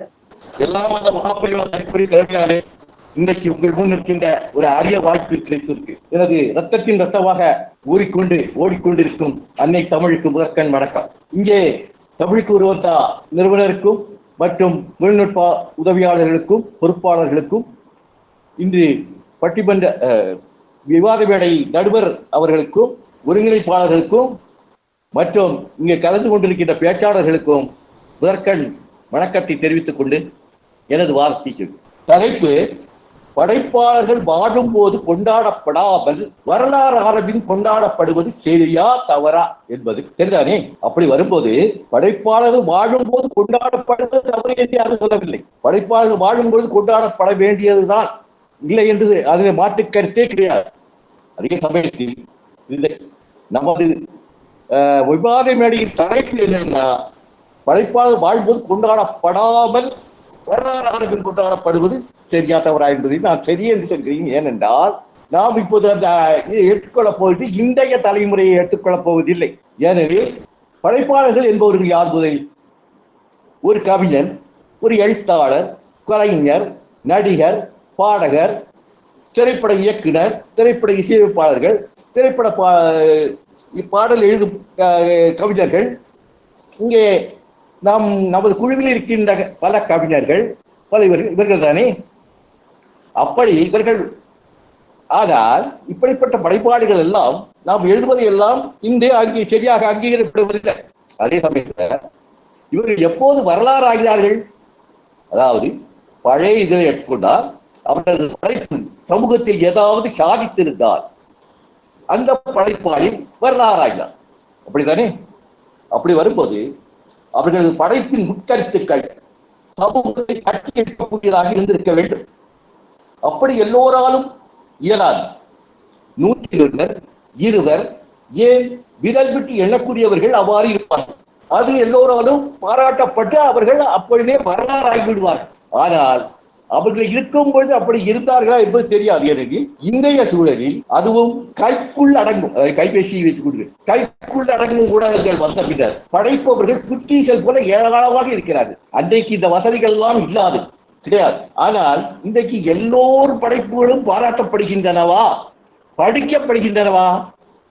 நிச்சயமாக சொல்கிறேன், நமது குழுவிலேயே நடக்கின்ற போட்டிகளில் இந்த நமது குழுவிலே தமிழுக்கு உருவந்தா குழுவிலே கவிதைகள் கட்டுரைகள் படைக்கப்படுகின்றன. ஆனால் எத்தனை பேர் அந்த கவிதைகளை படிக்கிறீர்கள்? அதில் ஏராளமான கருத்துக்களோடு அவர்கள் ஒவ்வொருவரும் தனது கருத்துக்கள் வெளியே வர வேண்டும் என்ற எண்ணத்துடன் தான் எழுதுகிறார்கள். ஆனால் எல்லாவற்றையும் எல்லோரும் படிப்பது என்பது படிப்பதற்கு வாய்ப்பில்லை. நிச்சயமாக படிப்பதற்கு வாய்ப்பில்லை என்பதால் அதை படிக்க மாட்டார்கள் என்று கேட்டால் அவர்களது படைப்புகளை படிப்பதற்கு அதற்கு நேரமே இருப்பதில்லை. அந்த நேரத்தில் இதை இந்த ஒவ்வொன்றையும் படித்து பின்னூட்டம் கொடுக்கவில்லை. அதே சமயத்தில் ஆனால் ஒருவராவது அந்த கவிதையை படிப்பார்கள், அந்த கவிதையில் என்ன இருக்கிறது பார்க்கிறார்களா? கிடையாது. என்ன நான் என்றால் நான் மட்டுமல்ல, இந்திய படைப்பாளர்கள் எவருமே வரலாறுகள் படைப்பது என்பது மிக மிக அபூர்வம், முடியாது. வரலாறு படைக்க யாரும் விடுவதும் இல்லை. அப்படி இருந்தால் ஒரு ரொம்ப மிக மிக அரிய இதாக இருக்கு.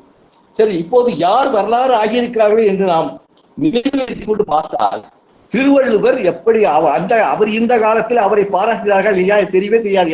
நமக்கு தெரிந்தது திருவள்ளுவர் ஒரு திருக்குறள் எழுதினார் என்பது மட்டும்தான் நமக்கு தெரியும். அவர் பெரிய கவிஞர். ஒரே ஒரு அந்த திருக்குறளை, அந்த திருக்குறளுக்கு அங்கீகாரம் கிடைக்கிறதுக்கு அவர் என்ன பாடுபட்டார் என்றால் 1.25 வரியில் இருந்த அந்த திருக்குறளில் எவருமே எந்த வல்லுநர்களுமே அதை அங்கீகரிக்கின்ற இது கவிதையே அல்ல, இப்படி வெண்பாவல் எதிலே சேராதே என்று தூக்கி எறிந்ததை அவருக்கு மிகவும் கடினமான பட்ட பிறகுதான் அதற்கு ஒரு அங்கீகாரம் கிடைத்தது. அப்படி ஒரு வெண்பாவை புதுசாக உருவாக்கினார்கள். திருக்குறளை தவிர வேற எந்த கவிதையிலும் இந்த 1.25 அடி என்பது கிடையாது. அப்படிப்பட்ட திருக்குறள் அதில் இல்லாத விஷயங்களே இல்லை. அதை பாராட்டப்படி அதை இன்றைக்கு நாம் எல்லோரும் பாராட்டி கொண்டு இருக்கிறோம். அதுதான் உண்மை. அது தவறில்லை. அதுதான், அதைத்தான் நான் ஆடித்தரப்பா சொல்கிறேன். இதே போல பாரதியாரின் கவிதைகளை இதெல்லாம் அவர் இருந்த காலத்தில் யாரும் பாராட்டினார்களா? இதெல்லாம் விடுதலைக்கு பின் தான் அவரை பற்றி நாம் நினைக்கவே செய்தோம். அப்படி இருக்கும்போது அதை பாராட்டி இருக்கிறதுக்கு வாய்ப்பு இல்லை. எனவே அவர்கள் அதாவது இருக்கும்போது பண்ணாவிட்டாலும் இறந்த பின் அந்த வரலாறான பின் நாம் பாராட்டுவதில் தவறில்லை என்பது இன்னொன்று. பாரதியார் படைப்பதை மட்டும் சொல்லிக் கொண்டிருந்தால் போதாது, அதில் உள்ள கருத்துக்களை நாம் ஏற்றுக்கொள்ள வேண்டும் என்பதை கேட்டுக்கொண்டு அவர் எவ்வளவு படைத்தார்கள், எத்தனை படைத்தார்கள், என்ன படைத்தார்கள் என்பதெல்லாம் சொல்லிட்டு அது என்ன சொல்லுங்க, திரும்பவும் அது உறுதித்தனமாக சொல்லுங்க. அவர் உயிரோடு படைப்பாளர்கள் இருக்கும் பொழுது கொண்டாடப்படக்கூடாது என்று சொல்லவே இல்லை. கொண்டாடப்படாமல் வரலாறு கொண்டாடப்படுவது தவறில்லை என்றுதான் சரி என்று கூறி வாய்ப்புக்கு நன்றி கூறி விடைபெறுகிறேன். நன்றி, வணக்கம். அருமை ஐயா, ஒரு சிறப்பான சரி என்ற தலைப்பில் ஒரு சிறப்பான கருத்தை, விவாதத்தை முன்வைத்திருக்கிறீர்கள். ஒரு படைப்பு என்பது எல்லோராலும் ஏற்றுக்கொள்ளப்பட வேண்டும். அப்போதுதான் அது அவர்கள் வாழும் போதே கொண்டாடப்பட வாய்ப்பாக இருக்கும் என்று சொன்னதும் நீங்கள் தான். ஆனால் கண்ணதாசன் எத்தனை படைப்புகளை படைத்திருந்த போதும் அவரை வாழும் போதே யாராவது ஒருவர் என்பது சந்தேகம்தான் என்று கேள்வியும் நானே பதிலும் நானே என்று தந்ததும் நீங்கள் தான். படைப்புகள் அனைத்தும் காலத்தால் படிக்கப்படுவதில்லை. காரணம் இந்த இணைய பயன்பாடு. காலம் கடந்து படிக்கப்படுவதால் அவர்கள் அதற்குள் காலமாகி விடுகிறார்கள் என்று ஒரு சிறப்பானது ஒரு கருத்தை தந்த ரமணி ஐயா அவர்களை தற்போது வாழ்த்த நான் கடமைப்பட்டுள்ளேன். பாராட்டப்பட்டுள்ளேன். ஐயா, வாழ்த்துக்கள் ஐயா. மிக்க நன்றி. மேலும் ஒரு படைப்பை படைக்கும் போது அதை காலத்தோடு படித்து அதற்கு பின்னூட்டம் கொடுக்கப்படாதது யாருடைய தவறு? நம்முடைய தவறு. நம்முடைய தவறையும் இங்கே சுட்டி காட்டியிருக்கிறார் நமது ஐயா ரமணி அவர்கள். கருத்துக்கள், ஒரு கவிதை வந்தால் அதை எத்தனை பேர் படிக்கிறோம்? ஒரு படைப்பு, ஒரு புத்தகம் கொடுத்தால் அதை எத்தனை பேர் பிரித்து படிக்கிறோம்? நாமே படிக்காத போது நாமே குறை சொல்லிக் கொண்டிருந்தால் சரியாக இருக்குமா? சரி வராது. வாழும் போதே கொண்டாடப்படாமல் வரலாறான பின் கொண்டாடப்படுவதற்கான காரணத்தை மிக சிறப்பாக, எளிமையாக, அழகாக, அனைவருக்கும் புரியும்படியாக தந்த ஐயா ரமணி அவர்களுக்கு பாராட்டுகளையும் நன்றிகளையும் தெரிவித்து இதற்கு தமிழுக்கு உருவம் தா இந்த தலைப்பை உங்களுக்கு வைக்கணும்னு எப்படிமா தோணுச்சு? எத்தனையோ தமிழ்ச்சங்கங்கள் என்னென்னவோ பெயர்கள் வைத்து தமிழ் அமைப்பை நடத்தி கொண்டிருக்கும் போது தங்களுக்கு தமிழுக்கு உருவம் தா என்ற தலைப்பை வைப்பதற்கான நோக்கம் என்ன? அதன் காரணம் தோன்றியது? காரணம் பல காரணங்கள் இருக்கும். ஒரே காரணம் என்னன்னா, தமிழை எல்லாருமே கொண்டாடுறாங்க, எல்லாருமே எல்லா இலக்கியம் இலக்கணம் எல்லாம் பண்றாங்க, எல்லாம் செய்யறாங்க. நம்ம அந்த தமிழ் அன்னைக்கு அவங்க உருவம் இல்லாமலாம் இல்ல, நம்ம இலக்கியத்தாலும் நம்மளுடைய மொழியாலும் நம்ம அவங்களுக்கு ஒரு என்ன சொல்றது, அந்த எழுத்து பிழைகளே இல்லாம, தமிழ் எழுத்தே பிழையே இல்லாம அவங்களுக்கு அதை ஒரு கொடுத்து அவங்களுக்கு ஒரு மாலையா போட்டு அந்த தமிழ் அன்னைக்கு ஒரு உருவம் கொடுக்கணும், அந்த தமிழ் எழுத்தால தவறில்லாத ஒரு எழுத்தை உருவாக்கணும் அப்படின்றதான் என்னோட முதல் எண்ணமா. அப்படிதான் நான் ஆரம்பிச்சேன். தமிழை முதல்ல தப்பு இல்லாம எழுதட்டும். ஒரு சொல்லிக்கு 2 சொல்லி போடுறது, 2 சொல்லி நாவுக்கு 3 சொல்லி நான் போடுறது, துணை எழுத்து இல்லாம போடுறது, புள்ளி இல்லாம போடுறது, இப்படிதான் நாங்க ஆரம்பிச்சோம். இதுக்கு ஒரு தமிழ் அன்னைக்கு ஒரு உருவம் கொடுத்து, தமிழுக்கு ஒரு உருவம் கொடுங்க, தப்பில்லாத ஒரு உருவம் கொடுத்து நம்ம உருவாக்குவோம் அப்படின்ற ஒரு எண்ணத்துலதான் நான் ஆரம்பிச்சேன். அது இப்படி எல்லா கவிஞர்கள் ஒன்று சேர்ந்து இப்படி ஓரளவு கொண்டு வந்துட்டேன் அப்படின்னு நினைக்கிறேன்.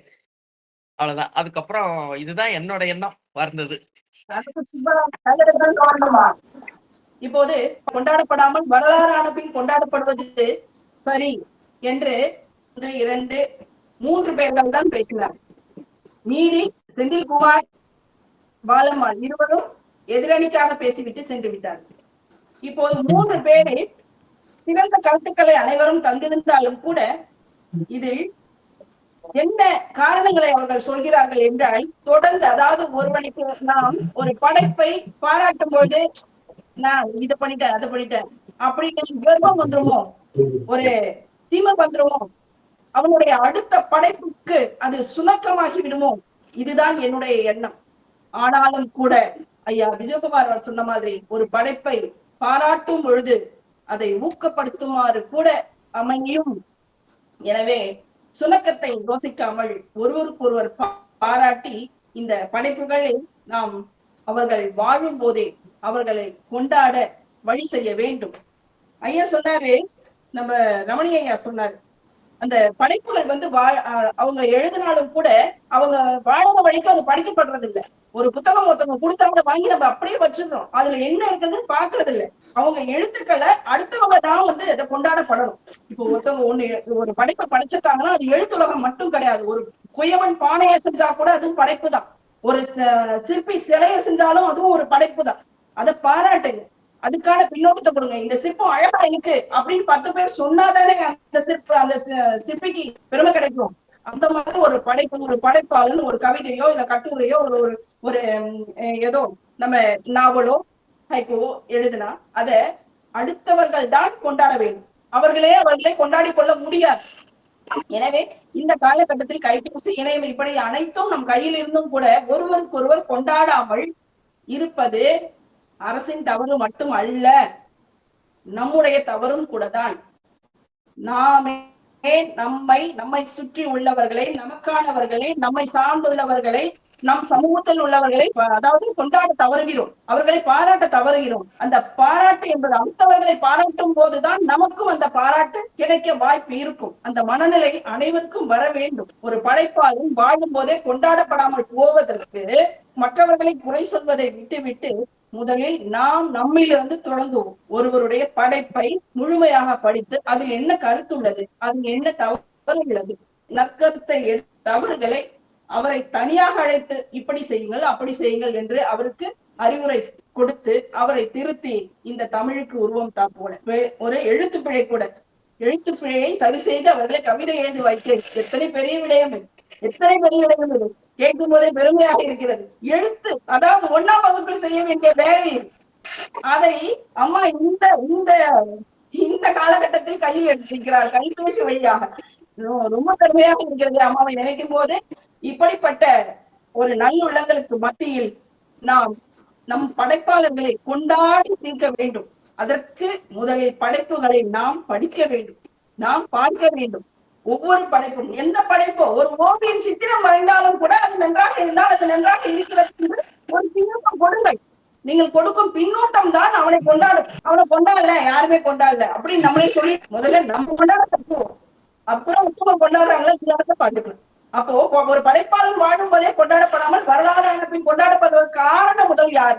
நம்ம தான். முதல்ல இந்த மாற்றத்தை நம்மிலிருந்து தொடங்கி ஒரு படைப்பாளர்கள் வாழும் போதே கொண்டாடும் போதுதான் அவர்களுக்கு மன மகிழ்வு உண்டாகும். அவர்கள் மகிழ்ச்சியோடு அடுத்த படைப்புகளை உருவாக்குவதில் கவனம் செலுத்துவார்கள். நம் படைப்புகள் பார்க்கப்படுகிறது, கவனிக்கப்படுகிறது என்று அடுத்த படைப்புகளை உருவாக்கும் போது மிக கவனமாக செய்வார்கள். அங்கே அலட்சியங்களும் அவமானங்களும் நிறைந்திருந்தால் அவர்களுக்கு அடுத்த படைப்பின் மேல் எப்படி ஆர்வம் உண்டாகும்? ஆர்வம் உண்டாகுமா? வராதே. எனவே எந்த படைப்பாக இருந்தாலும் 2 வரியில் ஒரு கவிதை எழுதினாலும் கூட, 2 வரையில் ஒரு ஏதோ ஒரு வசனம் எழுதினாலும் கூட அதை பார்த்து அவர்களை பாராட்டி அதில் உள்ள குறைகளை அன்போடு சொல்லி அடுத்த முறை அவன் பெரிய கவிஞனா இருப்பான், கண்டிப்பா இருப்பான். எழுத்து பிழையே நீக்கி உங்களை எல்லாம் கவிஞனாக்கி இருக்காங்க. நேற்று முந்தான நான் தென்காசி போயிருந்தேன். அங்க பேர் மறந்துட்டேன் ஐயா, யாரா இருந்தாலும் என்ன பொறுத்தவரையில சொன்னாரு, நான் இன்னைக்கு இந்த அளவுக்கு இருக்கேன்னா அதுக்கு காரணம் தமிழுக்கு உருவம் அமைப்பு தான். அப்படி ஒரு பெரிய பெருமையை இந்த அமைப்பு பெற்றிருக்கிறத நினைச்சு இந்த நேரத்துல வாழ்த்துக்களையும் பாராட்டுகளையும் நம்ம வெற்றி அரசி அம்மா, நம்ம ஜெயராணி அம்மாவுக்கு கொடுக்க கடமைப்பட்டிருக்கிறேன். ரொம்ப பெருமையா இருக்கு. ஒரு படைப்பாளர்களை வாழும் போதே கொண்டாடப்படவில்லை என்ற அந்த வழி, அந்த மாற்றம் நம்மிலிருந்து தொடங்கி படைப்பாளர்களை நாம் கொண்டாடி, பிறகு நாம் கொண்டாடிய பிறகும் கண்டு கொள்ளப்படவில்லை என்றால் நாம் முன்னேற்போம். நாமே கொண்டாடாமல், யாரையும் பாராட்டவில்லை, கொண்டாடப்படவில்லை என்று சொல்வது மிக தவறான கருத்து. எனவேதான் முதலில் படைப்பாளர்கள் கொண்டாடும் அந்த நோக்கத்தை, அந்த மந்திரத்தை, தாரக மந்திரத்தை நம் தாரக தமிழ்ச்சங்கம் கையெழுத்திருக்கிறது. இந்த படைப்புகளை உருவாக்கிய யாராலையும் கண்டு கொள்ளப்படாமல் எங்கோ ஒரு மூலையில இருப்பார், யாராவது ஒருத்தர் எங்கோ ஒரு மூலையில இருப்பார். அவர் நல்ல படைப்பை படிச்சிருப்பாரு. அவர் ஐயா ரமணி ஐயா சொன்ன மாதிரி யாரும் படிச்சிருக்க மாட்டாங்க. ஆனா அவர் மிகச்சிறந்த படைப்பு ஒன்றை படிச்சிருப்பார். அப்படிப்பட்ட படைப்பாளிகளை எனக்கு இனம் காட்டுங்கள். இந்த நிகழ்வின் மூலமாக நான் உங்களிடம் கேட்டுக்கொள்கிறேன். அப்படிப்பட்ட படைப்பாளர்களை எனக்கு இனம் காட்டுங்கள். அவர்கள் கொண்டாட தாரகை தமிழ்ச்சங்கம் காத்துக் கொண்டிருக்கிறது. எனவே இன்ப துன்பங்கள் நிறைந்ததுதான் வாழ்க்கை. இது அலட்சியங்களும் அவமானங்களும் நம்மை அடுத்த நிலைக்கு கொண்டு செல்லத்தான் என்ற சிந்தனைகளோடு வாழும் போதே படைப்பாளர்கள் கொண்டாடப்படவில்லை என்ற ஏக்கம் என்னோடு இருந்தாலும் கூட இன்பமும் துன்பமும் கலந்ததுதான் வாழ்க்கை. இதை சரி செய்து என்னால் என்ற அளவு படைப்பாளர்களை வாழும் போதே கொண்டாடி தீர்த்து விட வேண்டும் என்ற நோக்கில் இங்கே சரி தவறு என்று பேசிய அனைவருக்கும் வாழ்த்துக்களை தெரிவித்து, சரி என்று பேசியவர்களும் சரியாகத்தான் பேசியிருக்கிறார்கள். ஏனெனில் படைப்புகள் தற்போதைய காலகட்டத்தில் படிக்கப்படுவதில்லை அவன் வாழும் போதே. ஆனால் பாரதி வாழ்ந்த காலத்தில் படிப்பதற்கான வாய்ப்புகள் இருந்ததில்லை யாருக்கும். இப்பொழுது இங்க நம்ம டைப் பண்ண அடுத்த நிமிஷம் நீங்க படிக்கிற செய்திகளை கூட நம்ம படிக்கிறது. ஆனா பாரதி வாழ்ந்த காலத்துல எப்பயோ எழுதியிருப்பாரு. அது எல்லாருக்கும் ரீச் ஆகிறதுக்கு எவ்வளவு நாள் ஆகும்? அவரோட காலகட்டத்துல அவரை கொண்டாடப்படலன்னு நம்ம தூண்டணும். ஆனா இப்ப இருக்கிற காலகட்டத்துல எத்தனையோ பாரதிகள் நம்ம கண் முன்னாடி இருக்காங்க. ஆனா நம்ம அவங்களையும் கொண்டாடுறது இல்லை. காரணம் படிக்கிறது இல்லை, பார்த்து தள்ளி விடுறதோட சரி. அதனால அனைவருடைய படைப்புகளையும் படிங்க. அதன் மூலமா நீங்க நிறைய விஷயங்களை தெரிஞ்சுக்குவீங்க. கொஞ்சம் ஒளிவாங்கி அணைச்சு வைங்க. அதன் மூலமா நிறைய விஷயங்களை தெரிஞ்சுக்குவீங்க. அது மாதிரி ஒரு முறை கற்பிப்பது 100 முறை கற்பதற்கு சமம். உங்களுக்கு தெரிஞ்சதை அடுத்தவங்களுக்கு சொல்லிக் கொடுங்க. ஒரு முறை கற்பிப்பது 2 முறை கற்றதற்கு சமம். உங்களுக்கு என்னெல்லாம் தெரியுமோ அடுத்தவங்களுக்கு சொல்லிக் கொடுங்க. சொல்லிக் கொடுக்கும் போதுதான் அது பெருகும். எல்லா விஷயமும் படைப்பு மட்டுமல்ல, எழுத்து மட்டுமல்ல, ஒருவருக்கு நீங்க கொடுக்கும் போதுதான் பல்மடங்காக பெருகும். இது பிரபஞ்சத்தோட நியதி. இப்படிப்பட்ட சூழலில் சிலரது வாழ்க்கையில் துன்பங்கள் மட்டுமே சுமந்து சுமந்து வாழ்ந்து காலமாகிறார்கள். அவர்கள் காலமாகிறார்களே தவிர இறந்து விடுவதில் காலத்தால் பேசப்பட்டுக் கொண்டிருக்கிறார்கள், வரலாறு படைத்திருக்கிறார்கள். ஒருவருக்கொருவர் பாராட்டி மாத்தத்துக்காக தான் இந்த தலைப்பை நான் கொடுத்தேன். இதுல சரியும் இருக்கு, தவறும் இருக்கு. ஐயா சொன்ன படைப்புகள் படிக்கப்படுவதில்லை, காலத்தால் படிக்கப்படாததால் அது காலம் கடந்து சென்று விடுகிறது அதனுடைய கொண்டாட்டங்கள் அப்படின்னு. அதுவும் உண்மைதான். அந்த நிலையை மாத்தணும்னா இந்த இந்த விஷயத்த நம்ம கையில நம்ம எடுக்கணும். யாரோ ஒருத்தங்க செய்வாங்க, அரசு செய்யும் கிடையாது. எந்த விஷயமா இருந்தாலும் எது தோணுதோ அதை நம்ம செய்வோம். என்னுடைய முதல் கவிதை நூல் முதல் கவிதையே பாதை பற்றியதுதான். நீ காட்டு அந்த புந்திடை வைத்து சென்ற அக்னி பிழம்பு நான் தான், உன்னுடைய கனவுகளை நான் நனவாக்குவேன் என்று அந்த வெறி, அந்த கோபம், அந்த தீ தான் இன்று படைப்பாளிகள் வாழும் போதே கொண்டாடப்படாமல் வரலாறு ஆன பின் கொண்டாடப்படுகிறார்கள் என்று என்னை பேச வைத்தது. அவன் பட்ட துயரங்கள், அவன் பட்ட கடினங்கள், அவன் பட்ட வேதனைகள் அனைத்தும் என் கண்முன்னே நிற்கிறது. ஒரு படைப்பாளனுக்கு ஏன் இந்த நிலை? இதை கொடுத்தது அரசு மட்டுமா? இல்லை, சமூகமும் அவன் உடன் இருந்தவர்களும். அப்போது மாற வேண்டியது யார்? நம்ம தானே. அந்த துணிச்சல் இல்லாத ஒருத்தனால நான் தமிழ்னு சொல்லிக்கிறதுக்கு தகுதி இல்லாதவன் தான் நான் சொல்றேன். துணிச்சல் வேணும் முதல்ல. ஒருத்தன் சமூகத்துக்காக தான் வாழறான்னு நல்லா தெரிஞ்சு கூட அவனோட இறுதி உலகத்தை 10 பேர் தான் போனாங்கன்னு சொல்லிட்டு தான் அப்ப மீதி பேர்லாம் என்ன பண்ணிட்டு இருந்தாங்க? யாருக்கு பயந்தாங்க? இந்த பயத்தை கலைஞ்சறியும். பயத்தை கலைஞ்சறியும் போதுதான் நீங்க தமிழர்னு சொல்லிக்கவே தகுதி உடையவர்களா இருக்கீங்க. எனவே இந்த பாரதிக்கோ நம்ம வள்ளுவர் பாருங்க, ஒரு சோற்று பறிக்க கீழே விழுந்தா கூட ஊசியால குத்தி எடுத்து தண்ணியில அலசிட்டு சாப்பிட்டாரு நம்ம படிச்சிருக்கோம். அப்ப அவரு எவ்வளவு வறுமையில வாழ்ந்திருப்பார் பாருங்க. எத்தனை பெரிய படைப்பு உலகம் முழுக்க இருக்கு இன்னைக்கு திருக்குறள். ஆனா அந்த மனுஷன் வாழும்போது எப்படி கஷ்டப்பட்டிருக்காரு. அப்ப அவர் வாழும்போது தாங்கியிருந்தா இன்னும் எத்தனை படைப்புகளை கொடுத்திருப்பாரு. அப்ப வாழும் போதே ஒரு மனிதன் கொண்டாடப்பட வேண்டும்னு நான் கேட்டுக்கிறது எல்லாமே இந்த மாதிரி இன்னும் நிறைய படைப்புகள் அவங்க தரணும், இன்னும் சமூகம் இவங்களால விழிப்புணர்வு பெறணும் அப்படின்ற நோக்கத்துலதான். அதனால இன்னைக்கு இந்த கொடுத்த இந்த தலைப்புல 2 அணியினருமே அவங்கவுங்க கருத்தை மிக சாமர்த்தியமா எடுத்து வச்சாங்க. கவிமையில அவங்க வேலுநாச்சியாரை பத்தி, வேலுநாச்சியார் வாழ்ந்த காலத்துல ரொம்ப கடினங்களை அனுபவிச்சிருந்தாலும் கூட அவங்கள அந்த காலத்திலேயே கொண்டாடப்பட்டு இருக்கணும். அவங்க எல்லாருமே வரலாறு பார்த்துதான் தெரிஞ்சுக்கணும்னா அவங்க வாழும்போது அவங்களுக்கு என்ன இருந்துச்சு? ஒண்ணுமே இல்லையே. அதுக்குதானே ஒரு அமைப்புன்னு உருவாக்குறோம். தெரிஞ்சவங்களுக்கு தான், கவிதை எழுத தெரிஞ்சவங்களுக்கு தான் ஒரு அங்கீகாரம்னா அப்ப தெரியாதவங்களை யார் கை தூக்கி விடுறது?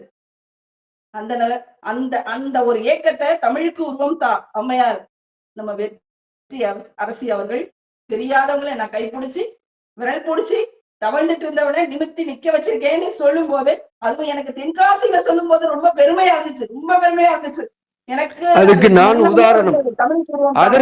உதாரணம்.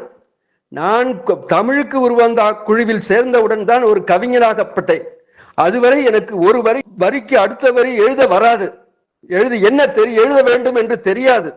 ஆனால் தமிழுக்கு உருவந்தா அங்கிருந்து ஒவ்வொரு கவிதை பல முறை பல குறைகளை எல்லாம் சொல்லி சுட்டிக்காட்டி என்னை திருத்த சொன்னார்கள். அடுத்து மற்றவர்கள் எழுதிய கவிதைகளை படித்து இது இப்படித்தான் எழுத வேண்டும், இது இப்படித்தான் வர வேண்டும் என்று எனக்குள்ளாக மாற்றிக்கொண்டு கவிதை ஓரளவு இப்போ கவிதை எழுதி கொண்டிருக்கிறேன். ஆனால் எனக்கு அஸ்திவாரமாக என்னை எல்கேஜியாக என்னை படிப்பித்து என்னை ஆளாக்கி கவிஞராக்கி கவிஞர் பட்டம் கொடுத்து நிறைய அவார்டெல்லாம் கொடுத்து என்னை உருவாக்கியது இந்த தமிழுக்கு உருவம் தான் என்பது நானே சாட்சி.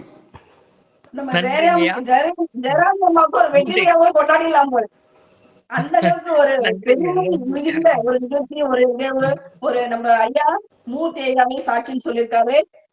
வரும் விழாவில் நம்ம ஜெயராணி அம்மாவுக்கு ஒரு வெற்றி விழாவே கொண்டாடிடலாம். ஏன்னா நம்ம ஒரு மேடையில பேசோம்னா 1000 பேர் இருக்காங்கன்னா 1000 பேரும் மாறுவாங்கன்னு இல்லை, அதுல இருக்கிற 5 பேர் மாறினாலும் கூட நமக்கு வெற்றி தான். அந்த வெற்றியை நீங்க அடைச்சிட்டீங்க. இந்த இந்த தமிழ் குழுவம் தான் அடங்குச்சு. இதுக்கான ஒரு ஒரு ஒரு நல்ல அமைப்பின் இன்று இந்த விவாத மேடையும் எனக்கு புதியதுதான். முதலாக விவாத மேடையில் கலந்து கொண்டு விவாதிக்க வந்திருக்கிறேன். ஆனால் ஓரளவு ஏதோ என்னால் தெரிந்தவற்றை விவாதித்திருக்கிறேன். தலைப்பு கேட்க ஒரு கருத்துக்களை தான் கொடுத்துருந்தீங்க. அருமையா இருந்தது ஐயா. ஒரு சிறந்த விவாத மேடையில் சிறந்த பேச்சாளர்களோடு இன்று இணைந்து என்னுடைய ஆதரவு அவர்களுக்கு எனது பாராட்டுகள், எனது நன்றிகள். நன்றிங்க. நன்றிங்க. தமிழுக்கு இத்தனை பேர் மூலமா உருவத்தை தந்துட்டீங்க. ரொம்ப சந்தோஷமா இருக்கு. ஒரு சிறந்ததொரு அவையை எனக்கு இத்தனை மணி நேரம் வழங்கிய தமிழுக்கு உருவம் தா அம்மா வெற்றி அரசி அவர்களுக்கு நன்றிகளை தெரிவித்து இந்த விவாத மேடையில் கலந்து கொண்ட அனைத்து பேச்சாளர்களையும் வாழ்த்தி பாராட்டி வணங்கி இந்த அருமையானதொரு அவையை தமிழுக்கு உருவம் தா நிறுவனர் அம்மா ஜெயராணி அவர்களிடம் ஒப்படைக்கிறேன். வாய்ப்புக்கு நன்றி அம்மா. வணக்கம். மிக்க நன்றி. எல்லோருக்கும் நன்றி. வணக்கம். நன்றி, வணக்கம். 2 மணி நேரமாக உனது உடல்நிலையை பொருட்படுத்தாமல் வந்திருந்து அமைப்பு பார்த்து எங்க கவிஞர்கள் எல்லாருமே இதுதான் முதல் தடவை அவங்க பேசுவது விவாத மேடைக்கு வந்தது முதல் தடவை. இனி ஒவ்வொரு தடவையும் தொடர்ந்து ஒரு பயிற்சியாக அமையணும். உங்க மூலியமா அவங்க நல்லா இன்னும் பிரபலமாகணும், நல்லா நிறைய இடத்துக்கு போகணும், விவாதம் பண்ணணும், நல்லா பேசணும். ஒரு தாய் எப்படி ஒரு குழந்தை வளர்றத பார்த்து சந்தோஷப்படல, அது போல நான் சந்தோஷப்படுறேன். என்னால எல்லா இடத்துலயும் கண்டிப்பா எல்லா இடத்துக்கும் வர முடியாது. ஆனா உட்கார்ந்த இடத்துல இருந்து சக்கர நாற்காலியை வச்சு சுத்தி சுத்தி பண்ற மாதிரி நான் இந்த உள்ளுக்குள்ளேயே வீட்டுக்குள்ளேயே இருந்து உங்களை எல்லாம் அரவணைச்சு பண்றேன். நீங்களும் எல்லாம் திறமையா வாங்க. ஆனா ரமணி அண்ணா சொன்ன மாதிரி கவிதை போட்டியில கவிதை படிங்க எல்லாரும். வீட்டுக்குள்ளே இருந்தாலும் இப்படி ஒரு சிறப்பான நிகழ்வை முன்னெடுத்து அதை நடத்துறீங்கன்னா உண்மையா பாராட்டப்பட வேண்டியவங்க நீங்க தான். எல்லாம் எங்க கவிஞருடைய ஒத்துழைப்பும் அரவணைப்பும் தான் என்னை ஊக்கப்படுத்தி செயல்பட வைக்குது. அதுதான் நான் சொல்ல முடியுமே தவிர என் காதுல தமிழுக்கு உருவம் தான் இன்னைக்கு நான் வளர்ந்து நிக்கிறதுக்கு காரணம் யாரோ ஒருத்தர். இங்க இருக்கிறவங்க யாரோ தான், யாருன்னு எனக்கு சரியா தெரியல. அன்னைக்கு நிறைய பேர் வந்திருந்ததால அங்க கேள்விப்படும் போது ஒருத்தரை பத்தி பின்னாடி பேசுறதுதான், பின்னாடி அவங்களுக்கு முன்னாடியே நின்று முகஸ்துதி பாடுறது விஷயம் இல்ல, அவங்கள பத்தி பின்னாடி பெருமையா பேசுறாங்களே அதுதான் விஷயம். அந்த பெருமையை நீங்க அடைஞ்சாச்சு. நான் அன்னைக்கு ஒரு 3 நாளைக்கு முன்னாடியே உங்க பெருமையை தெரிஞ்சுக்கிட்டேன். இன்னைக்கு இன்னும் நிறைய தெரிஞ்சுக்கிட்டேன். இந்த தமிழுக்கு உருவம் அமைப்பு மூலமா வீட்டுக்குள்ளேயே இருந்து இப்படி ஒரு அருமையானதொரு நிகழ்வை முன்னெடுத்து நிறைய எல்லாரையும் சிந்திக்க வச்சு செயல்பட வச்சு ஒரு நல்ல நிகழ்வை நடத்தி முடிச்ச உங்களுக்கு எத்தனை கோடி நன்றிகளை சொன்னாலும் தகுமம்மா. நன்றி நன்றி நன்றி. நன்றிமா. அனைவருக்கும் நன்றி. சிறப்பாக எல்லாரும் கொண்டு அனைவருக்கும் நன்றியை தெரிவித்துக் கொள்கிறேன். நன்றி, வணக்கம். நன்றி. கௌசல்யா சகோதரி அவர்களுக்கும் இணையத்தில் நன்றிகளை உரித்தாக்குகிறேன். நன்றி. சிறந்த உழைப்பாளி பெண்மணி தான் நம்ம கௌசல்யா தான் சொல்லலாம். முன்னாடி வந்துருவாங்க, நல்லா எல்லாத்துலயும் நல்லா பண்ணுவாங்க. நல்ல ஒரு சிறந்த பெண்மணிமா, உழைப்பாளி. அங்க 500 பேர் இருக்காங்கன்னா அதுல 5 பேர் முன்னாடி வந்துட்டாங்கன்னா நம்ம பேரை சொன்னாங்கன்னா அதுதான் நம்ம வெற்றி. அந்த வெற்றியை நீங்க அடைஞ்சாச்சு. பெரிய வாழ்த்துக்களும் பாராட்டுகளும். நன்றி அம்மா. நன்றி. நான் விடைபெறுகிறேன். நன்றி. நன்றி.